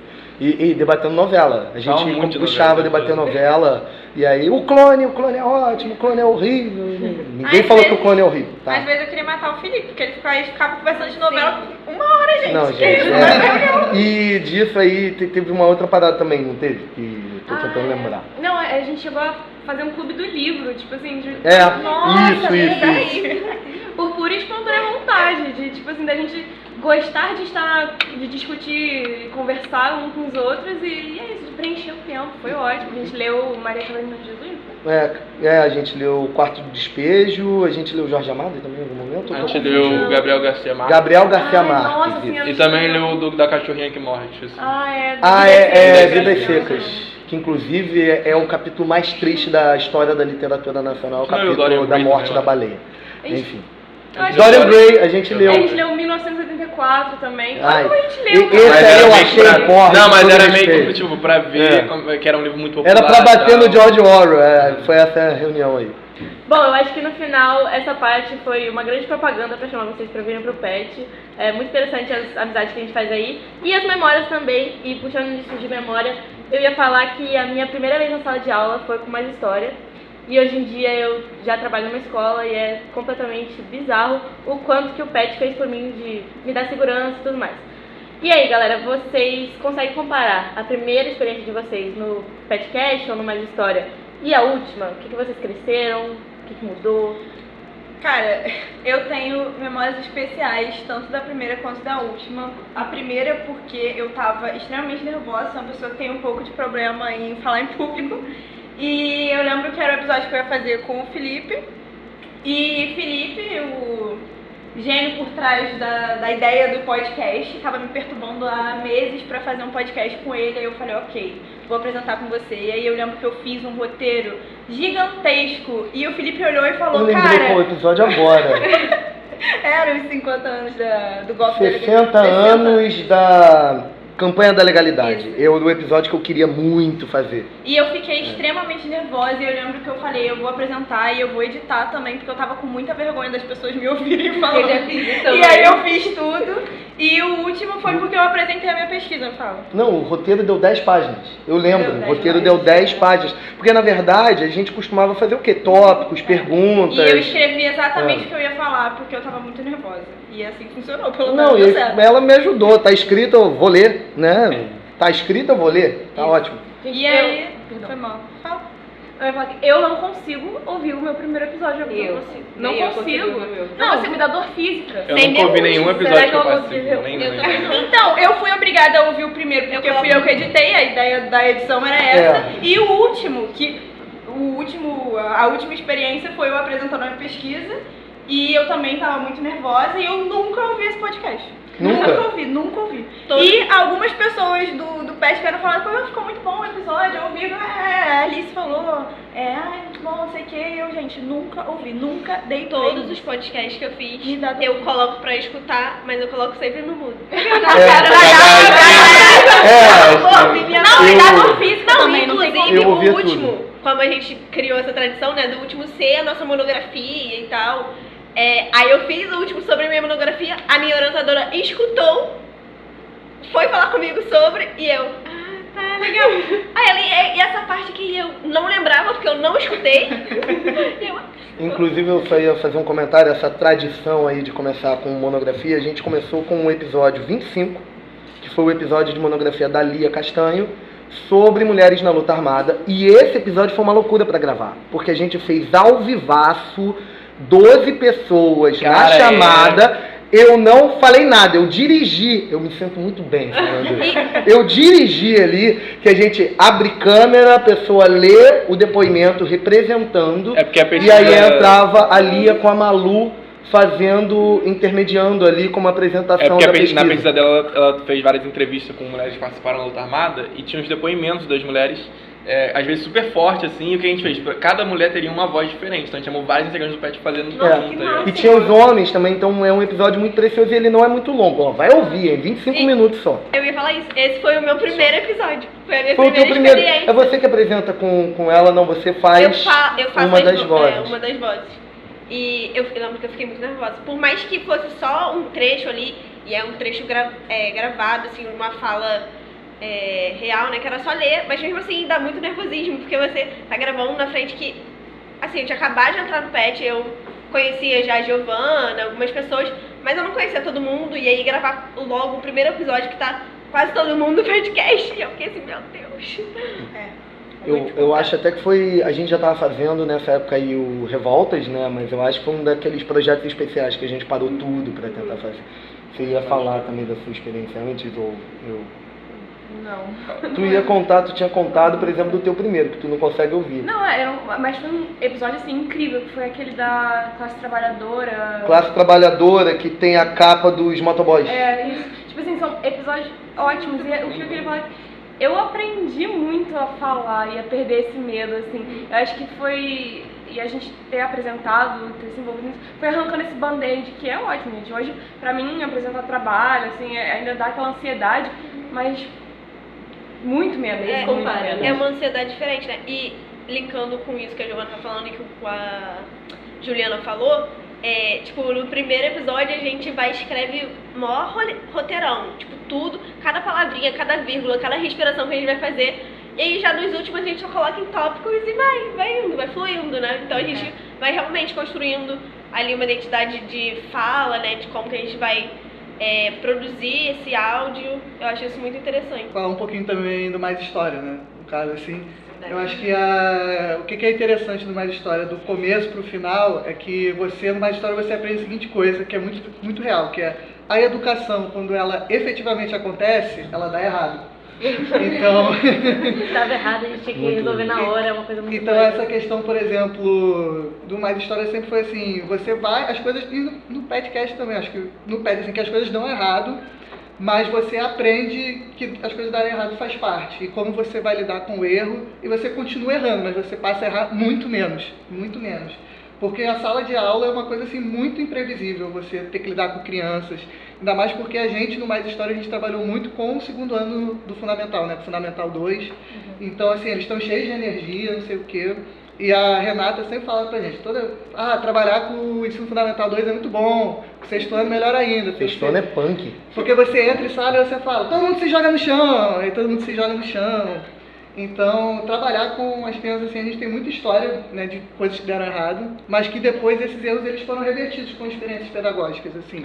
A questão da gente refletir na nossa prática, né, enquanto docente, né, porque a gente tem muita experiência aqui enquanto discente. E aí essa questão, eu não sei se eu vou contar as histórias ou não. As da sala já me contaram aquela da Segunda Guerra Mundial, jogo de war, como é que Cara, é a então, história? é porque, tipo, quando a gente começou no Mais História, na real, era pandemia ainda, né? Então, tipo, a gente nem tinha como entrar numa sala de aula. As escolas demoraram muito mais tempo para aceitar pessoas de fora, né? Mesmo quando já tinham voltado ao presencial, tinha um controle muito rígido de quem podia acessar a escola sendo de fora para ter os alunos tinham aula em tempo dividido, né? Era uma doideira. Então a gente não tinha muito essa oportunidade. A gente fez alguns jogos, estão lá ainda, interativo, tá no meu currículo, inclusive. Sempre que eu vou mandar meu currículo para uma escola, eu boto lá que eu fiz esse jogo, porque, né, poxa, professor interativo, legal, né? E aí, quando a gente vai, né, pela primeira vez a gente tem que levar esses planos para uma turma, a gente descobre que cada turma reage de uma maneira diferente, né? Às vezes a exata mesma aula em duas turmas diferentes dá certo em uma e não dá certo em outra, né? E tem esse caso da Segunda Guerra Mundial, que era um jogo que a gente tinha. A professora já tinha dado aula sobre a Segunda Guerra Mundial e pediu que a gente levasse alguns jogos sobre essa temática, disse que estava super funcionando. Aí a gente levou o tabuleiro de War sobre a Segunda Guerra Mundial no dia, foi tudo certo, a gente saiu dali muito feliz, falou, caraca, eles super engajaram, estavam atentos ao conteúdo que a gente estava passando enquanto jogava, se divertindo, demonstraram ter domínio sobre o conteúdo. Aí a gente foi pra casa feliz, aí no dia seguinte a professora entrou em contato e falou, pô, é que aqui os garotos no recreio, que jogaram com a Alemanha, ficaram muito felizes quando ganharam, e, enfim, acho que não entenderam 100% a mensagem do jogo, né? Aí a gente voltou, né? A professora falou, não, mas vamos fazer o seguinte, acontece mesmo, é uma turma imatura, né? Acontece que pós-pandemia, você tinha alunos de 14 anos que o último contato dele com pessoas tinha sido quando tinham 12, 11, então a mentalidade nem sempre era exatamente o que você espera de um aluno de 14 anos. E a gente fez um outro trabalho sobre o Holocausto, né, para conscientizar melhor, né? E deu super certo, aí sim deu super certo. Mas enfim, coisas que acontecem, né? Um erro que a gente poderia ter cometido enquanto professor, a gente cometeu quanto estagiário, né? Exato. Exatamente. E a gente reverteu o erro num outro tipo de prática, que foi essa atividade dos passaportes, né? Que a gente produziu. Inspirado no Museu de Londres. Exato, que a gente fez toda uma pesquisa de quais são esses tipos de atividade de conscientização do Holocausto. A gente fez a pesquisa, a gente confeccionou os passaportes, para esses alunos verem que, na verdade, existia uma variedade de pessoas que se encontravam nos campos de concentração, para eles tentarem ter essa questão da empatia, né? E aí foi uma atividade muito legal que a gente fez no colégio, deu muito certo, mas a gente não teria feito essa atividade muito legal se os alunos não tivessem destruído a nossa personalidade. Foi erro nosso. É verdade. É porque é imprevisível, então você vai moldando aquilo que acontece. Gente, o papo tá muito bom, eu tô amando ouvir as histórias. É muito legal ver o PET se transformando, vocês contando a experiência de vocês, e a gente pensando na nossa também. E eu acho que o PET é muito sobre isso, né? Sobre sentimentos, amizades, as situações, enfim. E pra fechar com chave de ouro, eu queria que vocês compartilhassem com a gente alguma memória especial que vocês têm do PET. Qualquer coisa. Eu acho que a que me introduziu ao PET, que foi um evento que teve logo depois que a Mangueira ganhou o Carnaval em 2019, que o Leandro Vieira veio aqui e aí foi um evento com ele falando de Carnaval e foi muito especial. Foi o momento que eu conheci o PET e desde então, tanto com o Felipe tentando me obrigar a tentar entrar no PET, quanto porque eu me apaixonei e fiquei acompanhando depois disso, me introduziu, né, de várias formas. Então foi muito especial pra mim isso. Cara, um momento do PET que eu lembro muito foi, voltando ao que o Fred falou sobre erros, né? Cara, a gente fez um episódio sobre como é que era o nome do episódio? Eu acho que era questão indígena questão no Brasil. indígena no Brasil, enfim, temática indígena. E aí a gente chamou 2 convidadas no meio da pandemia, assim, bem no meio da pandemia. E é importante, assim, erros de comunicação, a gente esqueceu, não sei, a comunicação não foi efetiva e a convidada apareceu aqui na UF. E aí ela mandou mensagem, gente, a UF tá fechada. No meio da pandemia? No meio da pandemia. A mensagem chegou, se não me engano, faltando 10 minutos pra gravação começar. Exatamente, é aquele desespero, não sei o quê. Cara, bobeira, né? Mas essas coisas marcam a gente, como a gente vai aprendendo a resolver problemas, essas coisas. Mas eu tenho muitos memórias especial com o PET, as lives que a gente fazia, enfim. É tanta coisa. Vai ser meio clichê, mas eu acho que eu não consigo lembrar de uma em específico, assim. Mas eu lembro bastante do não foi nem churrasco, né? Foi churrasco que a gente fez? Eu ia falar confraternização de final do ano que a gente fez na casa da Renata. E no final virou uma grande mesa de tarô, porque todos quiseram jogar tarô. E ele foi tirando de todo mundo que estava lá, literalmente. E todo mundo foi sabendo da vida de todos ali a partir do tarô, e foi muito legal. E todas as cantareiras também, né? Porque foi muito legal. Você jogando tarô? Não, o João meu aí. Porque você já jogou tarô pra mim. Já joguei tarô pra mim. Foi ele. Ou não, foi ele! Ele se parece, Gente, é um Fred mais alto. Gente, é privação do sono, perdoa. Cara, eu ia falar essa memória, mas como a Giovana roubou, essa memória foi boa, porque era tipo, você também tava saindo, né? Era tipo meio que uma despedida do PET ali, foi um bom dia. Fiz várias caipirinhas. Foi bom. Passei um dia foi uma caipirinha.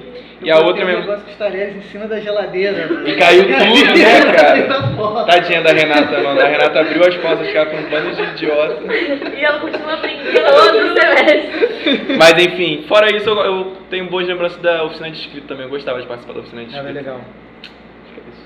Eu não sei, minhas memórias assim, afetivas é tudo muita bobeirinha, assim. Eu lembro que, poxa, tinha um tempo que depois da reunião a gente ia pra árvore, né? O do Eric tava no PET, assim. Ia direto. A árvore do PET. Toda aqui. É a árvore do PET. Também lembro outra vez que eu tava eu e o Caio na sala do PET e aí tinha um monte de tese e dissertação lá velha. E aí a gente teve que vamos empinar pra ver o quão grande fica. E era maior que a gente, era bem maior que a gente. Passei a gente viu um urso. Gorila, sei lá o que foi que a gente viu. A gente viu a gente viu High School Musical. A gente viu High School Musical. A gente já confeccionou fantasia de 3 ratos cegos. É verdade. Foi uma confecção de costura, pô. Sim. A sala do PET é um verdadeiro acervo. É um lugar de memória, né? É um lugar de memória. Eu tenho combo, né? E aí é difícil escolher uma, mas eu acho que eu vou tentar... quando eu vou tentar lembrar aqui pelo menos dos projetos legais. E assim, eu lembro que a primeira vez que eu tive uma dimensão muito grande do que a gente estava fazendo foi numa sequência ali na primeira temporada ainda, que era quando a gente fez um episódio sobre futebol, que ficou maravilhoso. E logo depois a gente entrevistou a Hebe Matos, e aí eu fiquei, caramba, eu tô entrevistando a Hebe Matos. E eu fiquei, eu não tenho nem roupa para isso. E aí, acho que ele bateu uma dimensão, depois quando fez o projeto das eleições, e aí que a gente expandiu pro Revoltas, aí eu acho que foi isso. Mas o que eu acho que foi um processo muito intenso de gravar, porque a gente passou, sei lá, acho que foram 2 dias gravando e horas, foi o projeto da Palestina. Que ali a gente viu, eu acho que a potência que a gente tinha para desenvolver coisas. Mas sempre destaca também toda essa interação, né? Toda a forma como a gente interagia, como a gente conversava, como as amizades foram sendo construídas e eu lembro que, por exemplo, minha tese era Brasil República. A Renata foi minha leitora crítica simplesmente porque... Acho que a Renata foi a leitora crítica do também. Então a Renata é a leitora crítica porque a gente vê ali uma proximidade, uma confiança, até de saber que ali você tem uma confiabilidade acadêmica, de alguém que vai conferir, vai te dizer a verdade e vai te ajudar. Então, acho que é difícil selecionar uma, mas o combo geral do PET é muito importante, muito legal. Vamos fechar. Bom, gente, essa foi a nossa entrevista com os ex-petianos. Espero que vocês tenham gostado. Prazer conhecer vocês. E é isso. Um beijo.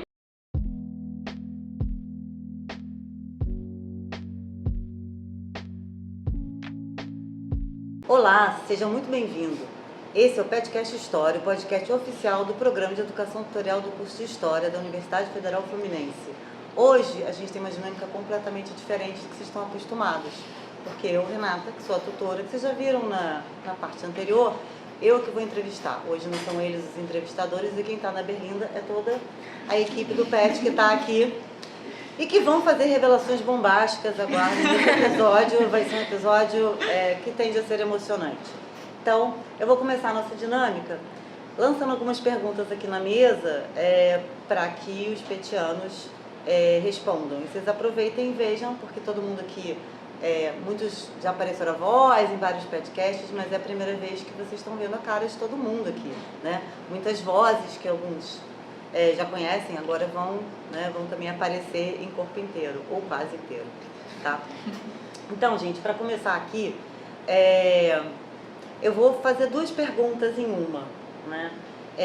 Primeiro se o PET surpreendeu vocês de alguma forma, quando você viram a seleção, vocês esperavam algo diferente do programa?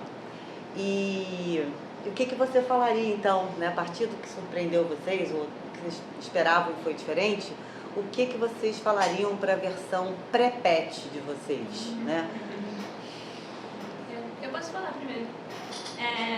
Cara, eu entrei no PET num momento pra mim que era meio difuso assim na universidade. Eu tava tentando encontrar meu rumo, tava saindo de outra vida que eu tava tendo dentro da universidade pra me encontrar mesmo assim academicamente. E o PET eu acho que sempre simbolizou muito isso, assim. Eu entrei, a primeira professora que eu tive foi a Renata falou sobre o PET e tudo mais. E aí a minha vida acadêmica eu pensei muito sobre o PET, e aí nesse momento de confusão eu decidi fazer, né, minha carta, tentar entrar e tal. E aí eu acho que eu senti que foi um divisor assim, de águas justamente pelo que o PET se propõe a ser, que é essa questão de se firmar no tripé ensino, pesquisa e extensão. A gente ganha bastante experiência com isso.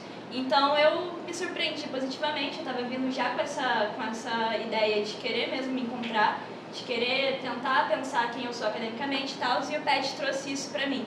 E aí se eu fosse, né, falar com o meu eu do passado, eu falaria pra ter calma, assim, porque você às vezes a gente tá na universidade, a gente tem muita ansiedade de querer, né, tomar seu rumo, etc. E aí quando eu entrei eu tava nessa ansiedade, e aí, né, voltando pra trás, eu falaria, cara, calma, porque para além de você conseguir se encontrar, você vai encontrar outras pessoas também. Então, assim, é muito divertido estar aqui entre a gente, né? Conseguir me encontrar dentro e fora da universidade, nesse sentido dessas relações interpessoais. Então, acho que essa seria a minha resposta. Eu acho que é isso que eu falaria, assim, pra mim. E aí, quem que surpreendeu? Eu ia falar também que, indo também nessa linha, eu acho que eu falaria pra Duda, pré-PET, pra ela entrar logo. Porque eu sinto que eu comecei a viver muito mais na universidade depois que eu tava no PET. E por vários motivos, pelas amizades, pela confiança que o PET traz, por vários motivos, até tipo, não sei, você saber que você tem algum lugar de pertencimento, talvez, na universidade, eu sinto então que eu falaria pra ela entrar logo, porque ia realmente ser muito, muito importante pra ela. Mais alguém teve uma experiência diferente daquilo que esperava que fosse o PET? Assim, entrou achando que era uma coisa e... Eu entrei já no primeiro período, né? Então eu não tinha nem muita noção do que era a universidade, então o PET já me deu toda essa minha vivência foi alinhada ao PET. Então, eu acho que se eu tivesse que dizer alguma coisa, vai sem medo, porque eu acho que é a melhor decisão que você vai tomar durante a sua vida na UF. E bom, mais alguém quer falar sobre isso? Então vamos pensar outra coisa aqui.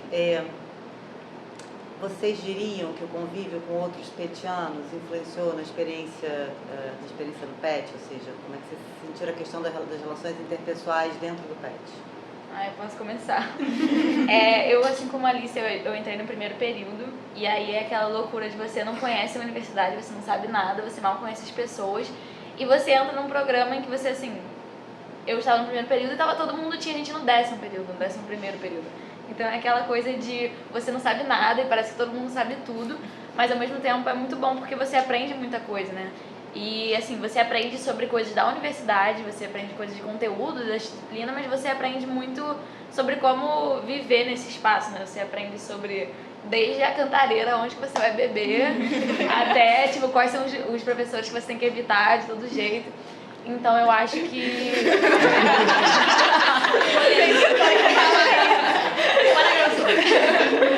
Eu não citei nome, gente. O serviu. Enfim, e aí eu acho que, assim, eu fiz muitas amizades no PET. E eu acho que é esse lugar de se encontrar e de entender o que você gosta, de ter experiência com muitas coisas diferentes, né? Porque a gente entra aqui e não é como uma IC que tá todo mundo pesquisando a mesma coisa. Cada um tá pesquisando uma coisa diferente, cada um tá tendo uma vivência completamente diferente na universidade. E chega aqui e a gente tem contato com muitas coisas.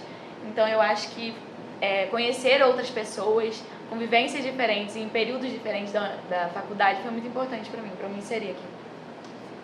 E nesse sentido, o que vocês acham que seria diferente na trajetória acadêmica de vocês sem o PET? Se vocês não fizessem parte do PET. Eu acho que tudo. Recentemente eu, vi uma oportunidade de estágio e fui escrever meu currículo. E quando eu fui inserindo as coisas que eu já fiz, gente, é tudo PET. Tudo que eu pertenci, tudo que eu fiz está dentro do programa. Então, acho que, assim, trouxe uma experiência. Eu participei de Mais História, participo do PETcast atualmente. Então, assim, meu primeiro contato com sala de aula agora, enquanto estudante de História, foi com o PET. Então, é muito especial para mim olhar aquele currículo e ver que foi o PET que me proporcionou essa oportunidade. Então, acho que se aquela Camille do segundo período não tivesse realizado a inscrição, seria outra vivência acadêmica, eu acho. Todo mundo tem essa mesma sensação, que seria uma outra trajetória?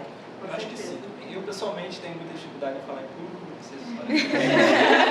Mas eu tenho um pouco de dificuldade de comunicação e tudo, e o PET me ajudou muito nisso, o PETcast, especialmente, que eu trabalho de falar em público, de gravar os episódios. E mesmo nas outras atividades, o CNPET, as outras atividades que a gente interage com outros alunos mesmo, assim, foi o diferencial da minha formação. Nesse sentido, gente, também, vocês acham, a Gabriela falou um pouco nisso, mas vocês acham, todos vocês acham que o PET contribui para um sentimento de pertencimento maior à universidade? Sim. Eu amo PET sala.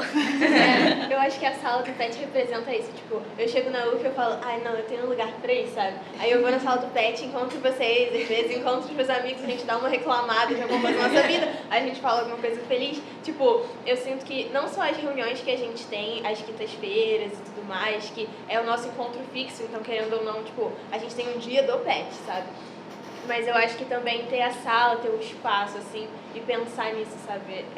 Num pertencimento físico, mas num pertencimento afetivo também. Eu acho que tem muito a ver com as trocas que a gente tem, não só enquanto trabalho do PET, né? Porque a gente passa muito tempo junto nisso, mas a gente passa muito tempo fora também do trabalho do PET propriamente dito, né? Eu gosto sempre de falar do período da greve, em que a sala do PET ela virou um ponto de encontro não só para todos nós, mas como alguns ex-petianos também, e algumas pessoas que estavam construindo a greve aqui na universidade junto com o PET, né? Porque o PET ele teve um papel fundamental de não esvaziar a universidade. E eu acho que foi um momento assim, em que eu mais convivi com pessoas de diferentes áreas da história, né? E que a gente criou até rotinas de estudo mesmo. A gente tinha lá o nosso Pomodoro sagrado todo dia, que a gente estudava um tempo X e ficava conversando e trocando e reclamando.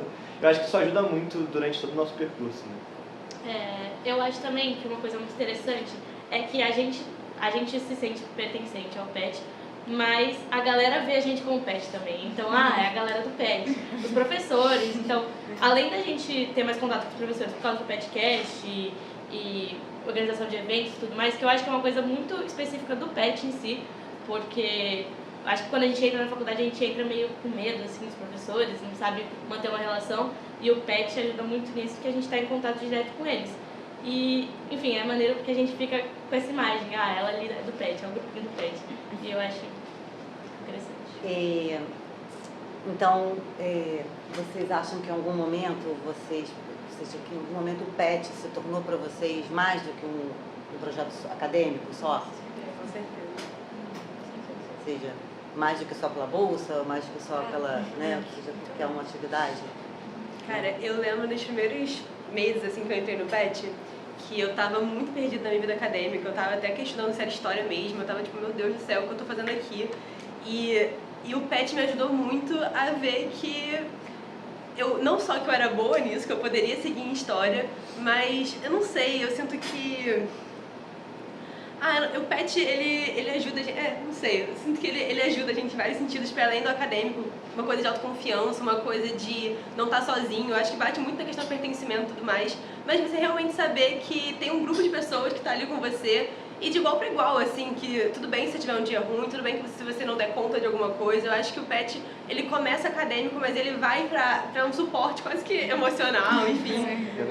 Eu entrei na pandemia na faculdade, né, então quando eu vim para a UF de fato, presencialmente, eu comecei a ter aulas presenciais, já era meu 4º período e eu tava muito perdida, assim, então vai até um pouco com o que a Gabi já tinha respondido antes sobre se inspirar em ex-petiano, enfim, eu sinto que o PET me ajudou muito a ter segurança de que aqui era meu lugar, de que eu poderia estar numa faculdade de história e tudo mais, e também de que eu tinha com quem me apoiar, no momento de ansiedade, de dúvidas, enfim, eu acho que o PET teve esse lugar na minha vida também, para além do acadêmico.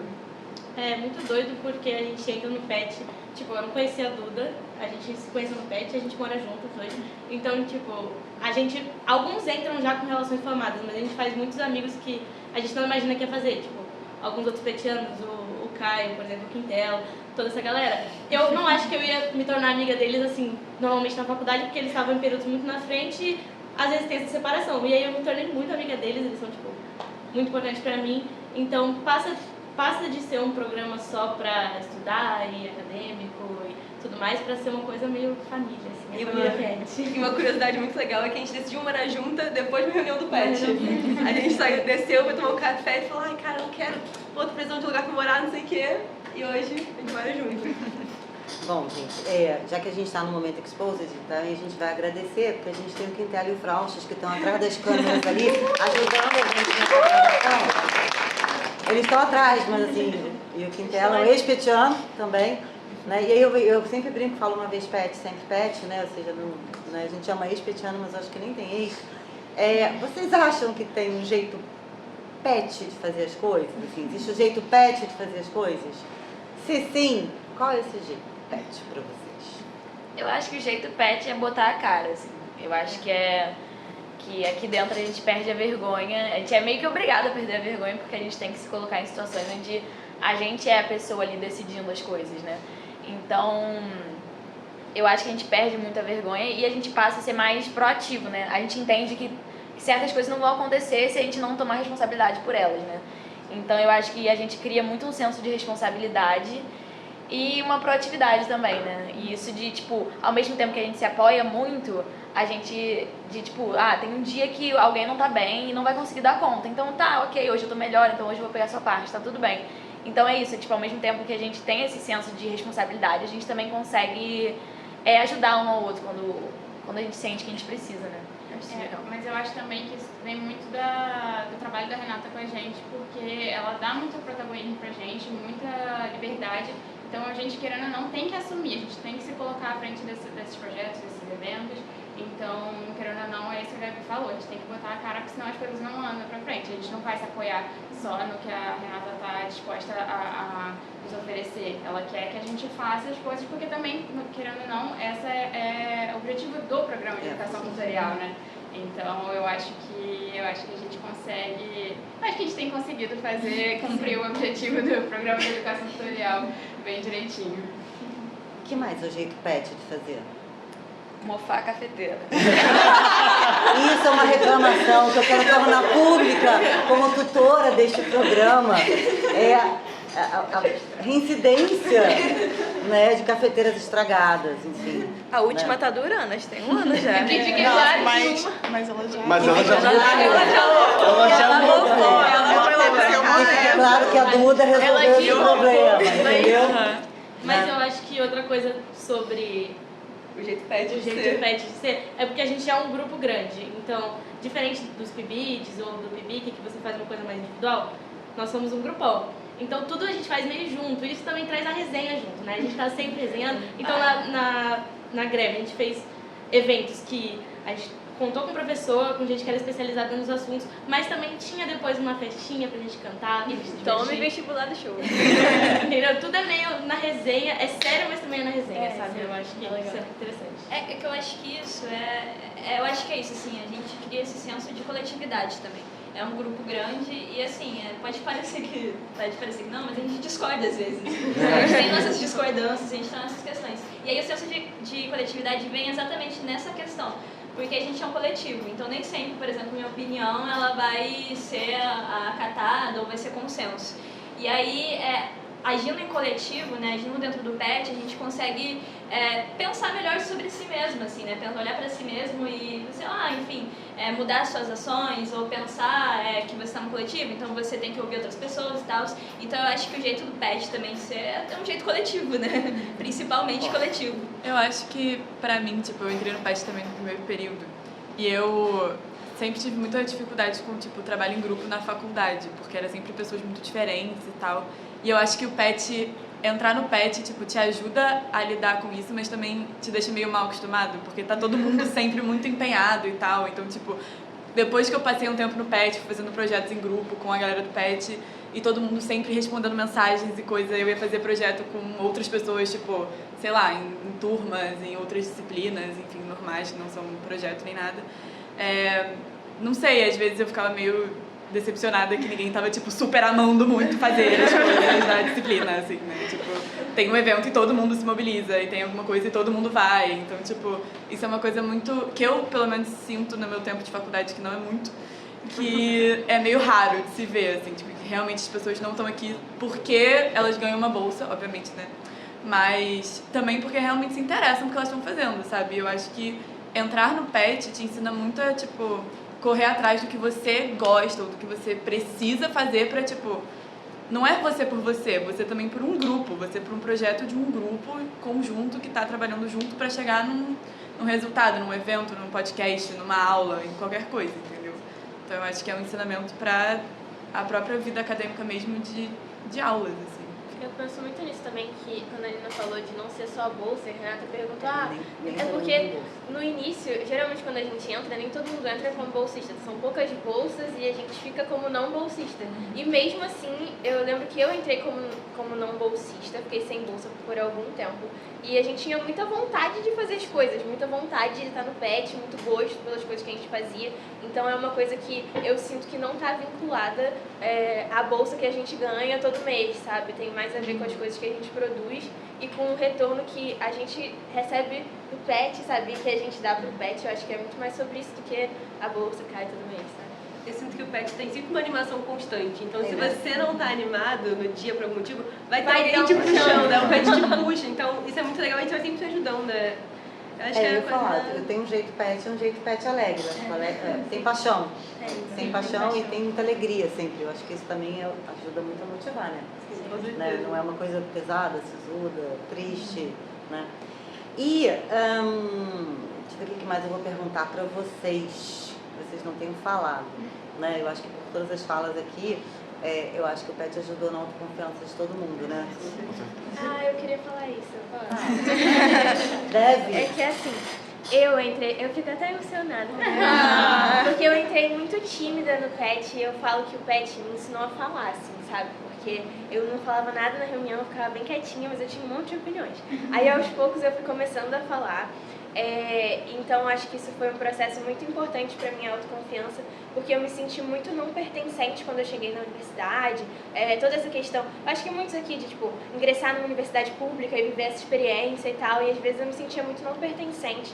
E eu sinto que o PET me ensinou muito sobre isso e me ensinou a me colocar nesse espaço, sabe? Isso que a Gabi falou da gente botar a cara. E eu acho que quando eu comecei a botar a cara nesse espaço deu muito certo. Então foi no PET que eu descobri também o que eu queria pesquisar, o que eu queria estudar. E aí eu que nem falava no início, fui parar lá em Aracaju, fazer uma pesquisa. Então assim, é muito relevante para mim. Eu sinto que o PET construiu assim quase toda a autoconfiança que eu tenho hoje em dia academicamente. Eu sinto muito isso também. Nós, do Mais História, que temos experiência, né, em sala de aula, os alunos, é outra coisa, porque apesar de muitos fazerem licenciatura e a gente já ter a experiência do estágio, de estar dentro de uma sala de aula, é diferente, né? Porque no estágio a gente está acompanhando, a gente é mais passivo, né, nessa questão.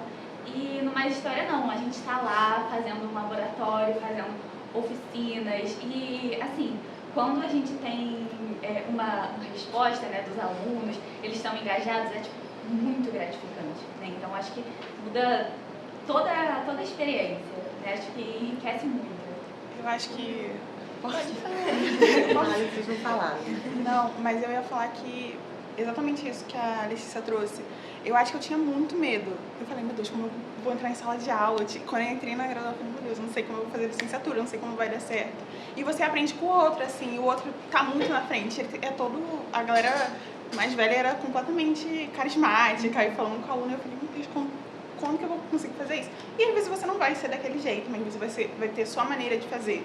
E vai dar certo, sabe? E você ter o outro do seu lado, tipo, incentivando e aprendendo junto, acho que faz, tipo, uma diferença completamente diferença na formação, né? Que a gente tem enquanto futuros professores. Pra você também, mãe? Eu ia falar dessa parte também. Quase a mesma coisa que a Camille.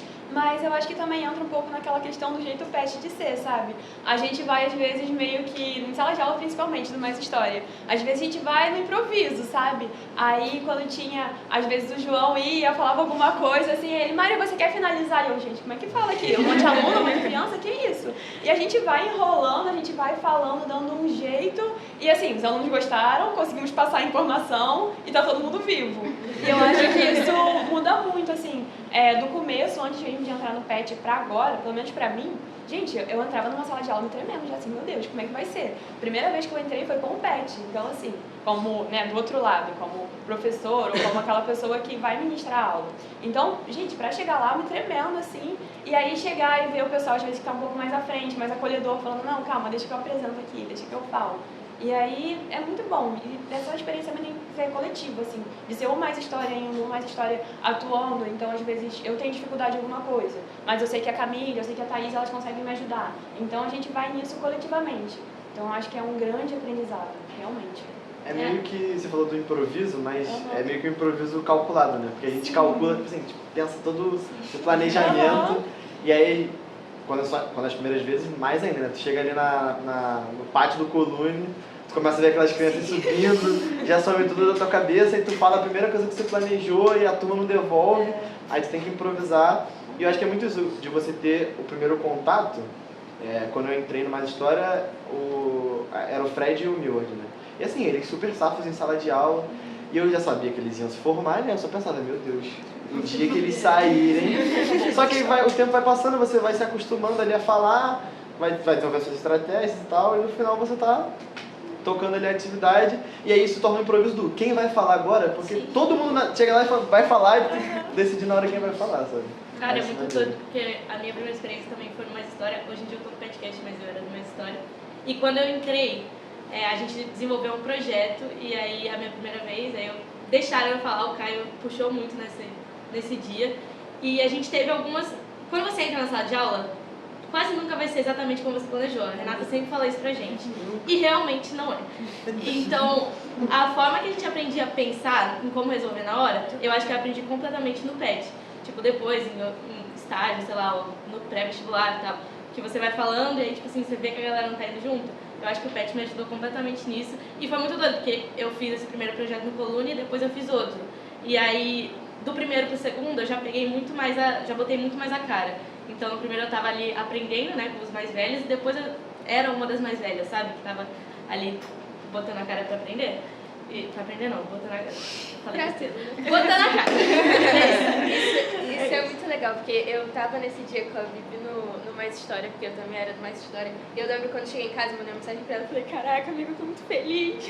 Primeira vez que eu fui numa sala de aula. Aí ela, caraca, eu tô muito feliz. Então foi muito legal. E outra coisa que eu acho é que o PET é uma coisa meio geracional, sabe? Tipo, vai passando de geração pra geração. Então, tipo, eu sinto que a geração do Caio, Quintel, Luísa, Fred, tipo, essa galera meio que construiu a gente, e aí chega outro grupo e a gente vai tipo, construindo e assim vai, sabe? Então eu acho que é muito legal e eu acho que essa é uma forma do PET nunca se perder, sabe? Porque chega alguém novo, aí a gente ensina. Aí, eventualmente, a gente sai, consegue um trabalho, vai se formar e tudo mais. Então, é uma coisa cíclica, assim, sabe? Eu acho que isso é muito bacana. Ou seja, venham ser construídos pra gente. Mas eu acho que isso é uma vantagem do PET. Eu acho que é uma vantagem do programa porque não renova todo mundo. Essa coisa da renovação, aos poucos, ela permite que a gente estabeleça uma rotina e que as pessoas que entram um pouco entrem nessa rotina, né? Ou seja, enfim, eu já vi várias gerações de PET e aí você vai vendo que você vai estabelecendo as rotinas do pessoal que vai entrando. Eu lembro que eu tinha uma tia que teve 6 filhos, ela falou que só criou os 2 primeiros. Porque o resto, ela falava isso, eu vejo isso no PET. Porque ela falava, eu só tive 2, eu não experimentei os 6, né? E ela falava que criou os 2 primeiros, porque o terceiro, os outros 2 já davam aquele tapão na cabeça, ela falava, vamos direito, garoto, né? Assim, sabe? Que os mais velhos vão meio que reproduzindo as broncas que tomaram, né? E eu lembro dela quando eu vejo o PET, que tem essa coisa. E é bom que não renove todo mundo, é bom que não seja um projeto que acabe e entre uma equipe completamente nova, porque a gente consegue ter um pouco de estabilidade e vocês têm a oportunidade de se formar e formarem também, né? Sim. E aprenderem que a gente improvisa em sala de aula o resto da vida, tá? Nunca é como a gente... A cara dela, ela até fez assim, nunca é, exatamente, a gente planeja aquela aula maravilhosa, entra em sala e não rende, sabe? Você fala que droga, fez tudo errado. Aí tem um dia que a aula é mais ou menos e a aula rende, você sai da aula e fala, caramba, foi boa, que aula maneira. E você não tinha planejado aquela aula maneira, né? Você tinha planejado feijão com arroz e o negócio vai. E o dia que você planejou pra caramba, é uma frustração porque a aula fica xoxa, sabe? O pessoal não reage. E aí eu acho que isso é legal da profissão também, né? Da gente ter que improvisar quando é possível. Bom, gente, assim, caminhando para o final, assim, para a gente fechar aqui, a pergunta que eu deixei para o final é que eu queria que vocês falassem, né? Se vocês têm alguma memória especial ligada ao PET. Qual é essa memória especial que vocês têm ligada ao PET? Cara, eu acho que eu tenho várias, assim. Nossa, o PET está em momentos muito especiais na minha trajetória, mas uma que me vem à cabeça agora é na época da greve, quando a gente fez aquele evento LGBT do Orgulho. Que, cara, eu achei aquele evento tão especial. Tipo assim, não só pelo fato de a gente estar em greve, manter a universidade cheia, mas a pauta que a gente estava trazendo e os debates que tiveram naquele evento, enfim. Eu acho que todas as falas foram muito boas e foi um evento ao mesmo tempo muito sério, porque a gente estava falando de coisas muito sérias, mas também tão descontraído, em um ambiente tão legal. Eu lembro de ter uma hora que me afastei assim pra tirar uma foto e eu olhei... Não tô chorar. Eu olhei o PET assim e todo mundo conversando e rindo, foi um momento mais pro final, mais descontraído. E tava todo mundo em pé, assim, tipo, rindo, conversando, a gente decorou aqui tudo bonitinho, botou imagens, enfim. E eu olhei e falei, cara, a gente fez isso, sabe? E isso é recorrente, o PET faz eventos muito legais, faz projetos muito legais, enfim, então tudo que a gente faz tem tanto a nossa cara e é tão importante pra mim, enfim, esse evento foi muito importante pra mim mesmo e, não sei, eu fiquei muito feliz mesmo de a gente conseguir fazer um negócio tão bonito e tão, enfim, tão especial. Então a gente, né? Então a gente, Eu tenho um que eu acho que foi a graduação com o Rafael Marquesi, que tava eu e a Gabi, que é, querendo ou não, uma referência pra gente, e depois a gente teve a oportunidade de encontrar ele pessoalmente, e ele foi queridíssimo com a gente, então o PET tem muito isso de possibilitar muitas coisas, então talvez em outro projeto a gente não tivesse tanto essa conexão com ele que a gente teve, mas eu acho que essa é uma memória que me vem bem marcante, assim. Eu vou puxar um pouco pra sardinha do Mais História, porque é o que a gente tem cotidianamente, assim, na semana, né? A gente desenvolve algumas oficinas e tal, e a gente desenvolveu uma oficina no Pedro II, né, aqui no centro. E a gente foi num dia, acho que foi numa sexta-feira de manhã, foi acordando de manhã, fomos pra lá e tal. E aí essa experiência foi muito legal, porque primeiro a gente conheceu o campus do Pedro II, né? Conseguimos ter essa vivência de estar com os alunos e tal. Mas eu acho que a experiência que eu mais gostei nesse dia foi quando a gente estava organizando as coisas e tal. A gente saiu, cara, vamos andar por aí, vamos beber uma lá no centro e tal. A gente saiu, fofocando no meio do centro, sentamos na mesa, ficamos lá na Rodovidor conversando. Jogamos tarô. Jogamos tarô. É verdade. Exatamente. E aí eu acho que é isso, assim. E aí, para além disso, a gente tem esses vários momentos, assim, quando a gente sai, por exemplo, do Colune, a gente tem aquela mesa do Maia ali, redonda, né? Que todo mundo senta. E aí é o nosso momento de, tipo, tomar um cafezinho, comer um pão de queijo, etc. Então essa experiência, assim, me marcou muito, assim. Seja naquele dia, né, da oficina, seja nesses dias mesmo cotidianos, assim, que a gente tem. Assim, é isso, assim, semanalmente, né? Que a gente tinha semanalmente. E aí é isso. Eu acho que a gente falou já que é muito mais que só um projeto. E saindo um pouco do que a gente fez em sala de aula, no podcast, eu vou falar do churrasco anual na casa de Renata Tereza. A gente teve vários, todos foram dois, ok, a gente teve dois. Aí a gente teve anual. Acho que vai ter o terceiro. Bom, no último a gente fez o Inimigo Oculto do PET. E aí... Vocês não queriam, vamos lembrar. Não queriam. Eu juntei com você. Mas todo mundo não queria até o dia que chegou e deu certo. Não levaram fé em mim. Enfim, a gente comprou vários presentes e tal, presentes que, né, não são presentes e tal. E aí eu tive a brilhante ideia de dar um pintinho pra Camille. E a gente criou um nome pra ele, Olá Elisson, e foi muito engraçado porque, tipo, ela tá com o pintinho ainda na casa dela. Eu comprei pensando, caraca, ela não vai querer, eu vou devolver. Falei com o cara, vou devolver, ela não deve querer. E ela levou pra casa e ele tá lá. Foi e a gente descobriu que é ela. Elisson é uma galinha. É uma galinha muito bonita, por sinal. Eu acho que é a galinha mais bonita. Juro pra vocês. Tem a aura do pet. Mas nós não temos foto porque a mãe da galinha, Elisson, não bota fotos pra que a gente minha saber. filha precisa ser preservada. Ela vai abrir. Ainda é mais criança, então pode passar. A gente Memórias especiais, vamos lá. Quem Cara, mais? a Duda falou da época da greve e eu também comentei que a sala do PET virou nosso ponto de encontro durante a greve. E eu lembro de uma história que a gente se reuniu na sala do PET para ver as Olimpíadas. Foi o dia que a equipe brasileira ganhou o bronze. E aí quando acabou a gente tava comentando sobre ninguém sabia nada de ginástica e a gente tava dando palpite em tudo. Aí eu e o Kai a gente começou a entrar numa discussão de quem ganharia numa briga, um gorila ou um urso pardo. E a gente com argumentos sólidos diretamente da nossa cabeça por muito tempo, até que o Fred, que sei lá, tinha ido no banheiro ou tinha ido fazer alguma coisa, ele volta e fala, não, tem um cara que ele já fez esse vídeo no YouTube comparando os pontos positivos do gorila e do urso pardo e botando eles num embate. E a gente, sei lá, a gente gastou a nossa tarde inteira vendo quem ganharia a briga entre o gorila e o urso. Tem! E entra um pouco na pauta que tá agora do gorila versus 100 homens e assim, o urso pardo ele acabava com o gorila, sabe? No resumo do cara, o gorila não tinha chance nenhuma. Que mais? Eu tenho uma memória. Eu ia falar específico. Eu vou falar da vez que a gente foi no vestibular do Chopp a primeira vez, mas pra não parecer que a gente só bebe, eu vou dizer que antes de ir no vestibular do Chopp foi a minha primeira reunião da Duda, da Bia, e aí a gente tava aqui e os petianos estavam saindo. Então a gente foi beber os mortos, comemorar os vivos, e aí acabou a reunião, a gente foi pro vestibular, e aí foi muito legal, que foi a primeira vez que a gente foi todo mundo junto no vestibular, e a gente já foi lá várias vezes, inclusive pra comemorar o aniversário da professora Renata Tereza, né? E aí, eu acho que é uma memória divertida pra mim. Eu lembro quando vocês fizeram festa de aniversário, que vocês imprimiram fotos de Heineken. E colocamos bem aqui na mesa, eu acho. Não, foi em outra sala de aula que eles fizeram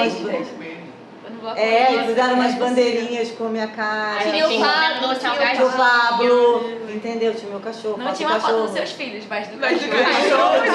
Da cerveja tinha. Tinha o Marcos, entendeu? Uma memória boa que eu tenho.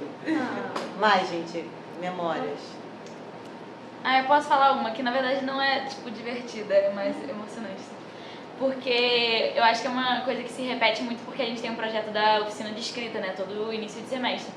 E aí é uma coisa que quando a gente entra, a gente fala menos, porque a gente às vezes está no começo da faculdade e a gente não sabe nem o que a gente vai falar para as outras pessoas, porque a gente não sabe de nada ainda.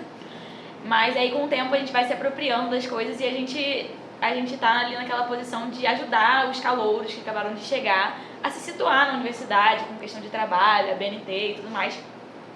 E, em especial, as 2 últimas oficinas de escrita que a gente fez, eu saí muito feliz, assim, das oficinas, porque chegou no final e a gente sentou com uma galera que, tipo, passou a oficina, às vezes, cansado, assim, de estar o dia inteiro na UF e tal. E a gente sentou e falou, cara, vamos conversar. Tipo, o que tá passando na cabeça de vocês? Como é que vocês estão se sentindo de chegar aqui? E foi uma troca tão legal, assim, com uma galera que tinha acabado de chegar. E, assim, a gente tá na graduação ainda, né? Então a gente lembra como é que foi quando a gente chegou. Então, o que a gente sentia. Então, foi muito legal, assim, ter essa troca com a galera que tá chegando agora. E uma coisa que eu percebo muito de uns tempos pra cá é que com todo o trabalho que a gente faz de evento e de passar em sala e até com o podcast mesmo, todo o trabalho que a gente fez durante a greve, a gente conseguiu se aproximar muito dos estudantes do curso, né? Então, o que a Bia falou sobre a gente ser reconhecido pelos professores, pelos alunos, é muito verdade, assim. A galera sabe que a gente é do PET e vê ali no PET alguma coisa legal, assim. Então, várias vezes a galera para a gente no corredor perguntando, pô, quando é que vai ter seleção? Eu quero muito entrar pro PET, não sei o quê. E eu acho isso muito legal que a gente conseguiu construir essa imagem positiva do PET, de ser uma coisa legal que as pessoas querem participar também. E eu acho que o momento da oficina de escrita acadêmica é sempre esse momento de perceber, caramba, que legal, tem gente prestando atenção no que a gente está fazendo, tem gente gostando do que a gente faz. E aí foi muito legal. Então, as oficinas eu sempre saio muito feliz. Teremos muito calor os candidatos, até a gente cercar, eles estão empolgados. Mas alguém tem uma memória boa, engraçada, divertida, triste? A minha é meio que o que a Gabi estava falando também, é a primeira vez que eu gravei o podcast, de depois receber esse feedback, sabe? Que você vai gravar, você está inseguro, você fica, meu Deus, eu vou falar isso, eu vou falar direito, eu vou travar tudo. Mas se você receber depois, você fala, não, você falou bem, que legal o programa, gostei e tudo. E até conhecer outros episódios é muito, muito bom. Foi, gente, mais memórias? Tá faltando muita memória aí, Eu tenho uma memória. Pode falar. Não, eu tenho memórias afetivas, assim. Eu brinco muito que eu amo muito a Pet Sala, porque de segunda a sexta, toda tarde, eu estou na Pet Sala. O tempo todo com meu cafezinho sagrado. E aquela sala... Não, você, né, Camila? Não foi eu. Eu cuido muito bem daquela cafeteira da salinha. O Brasil está sabendo. O Brasil está sabendo agora da cafeteira. E assim, aquela sala é um ponto de encontro de estudo, de conversa, de risada. Mas assim, quando eu passo a tarde com até minhas amigas aqui integrantes do PET, principalmente a Alice, a Camila, as meninas que eu passo bastante tempo, aquela sala também foi um momento de um ponto de encontro, a gente desabafar, chorar, dar risada. A gente tá crescendo, então a gente tem medo de tudo que tá acontecendo.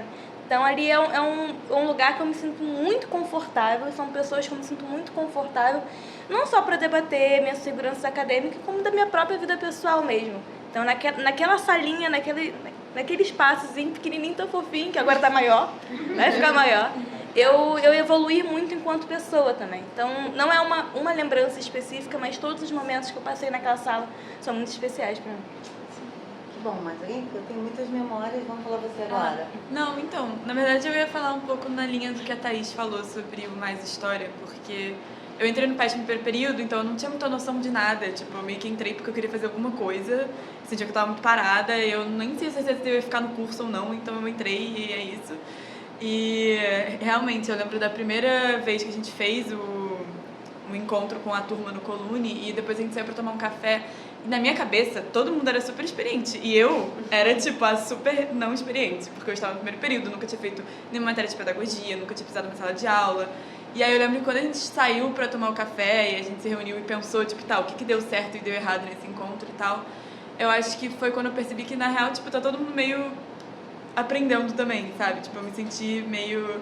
Não sei, eu fiquei com medo de estar... não sei, meio intimidada por pessoas que eram mais velhas ou mais avançadas na faculdade.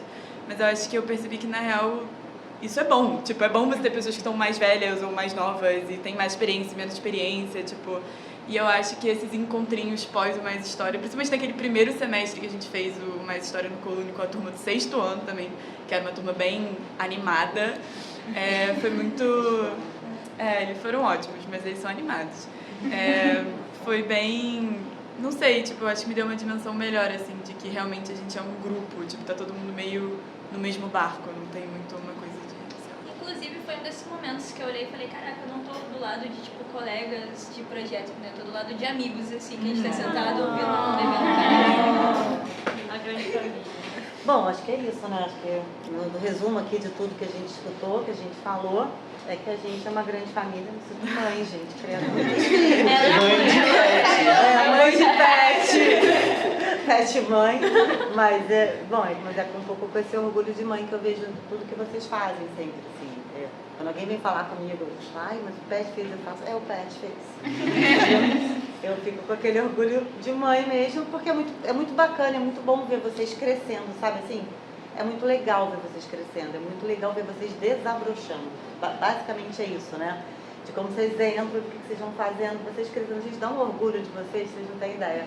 É tão bacana, é tão legal ver que vocês vão além daquilo que vocês achavam antes, que vocês vão desabrochando também, acreditando e descobrindo as potencialidades de vocês. Eu acompanho alguns de vocês muitos anos, né?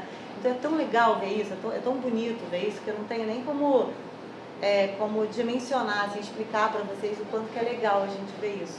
E quanto que é um privilégio poder acompanhar isso também, né? Eu me sinto super privilegiada de poder acompanhar vocês nesse processo.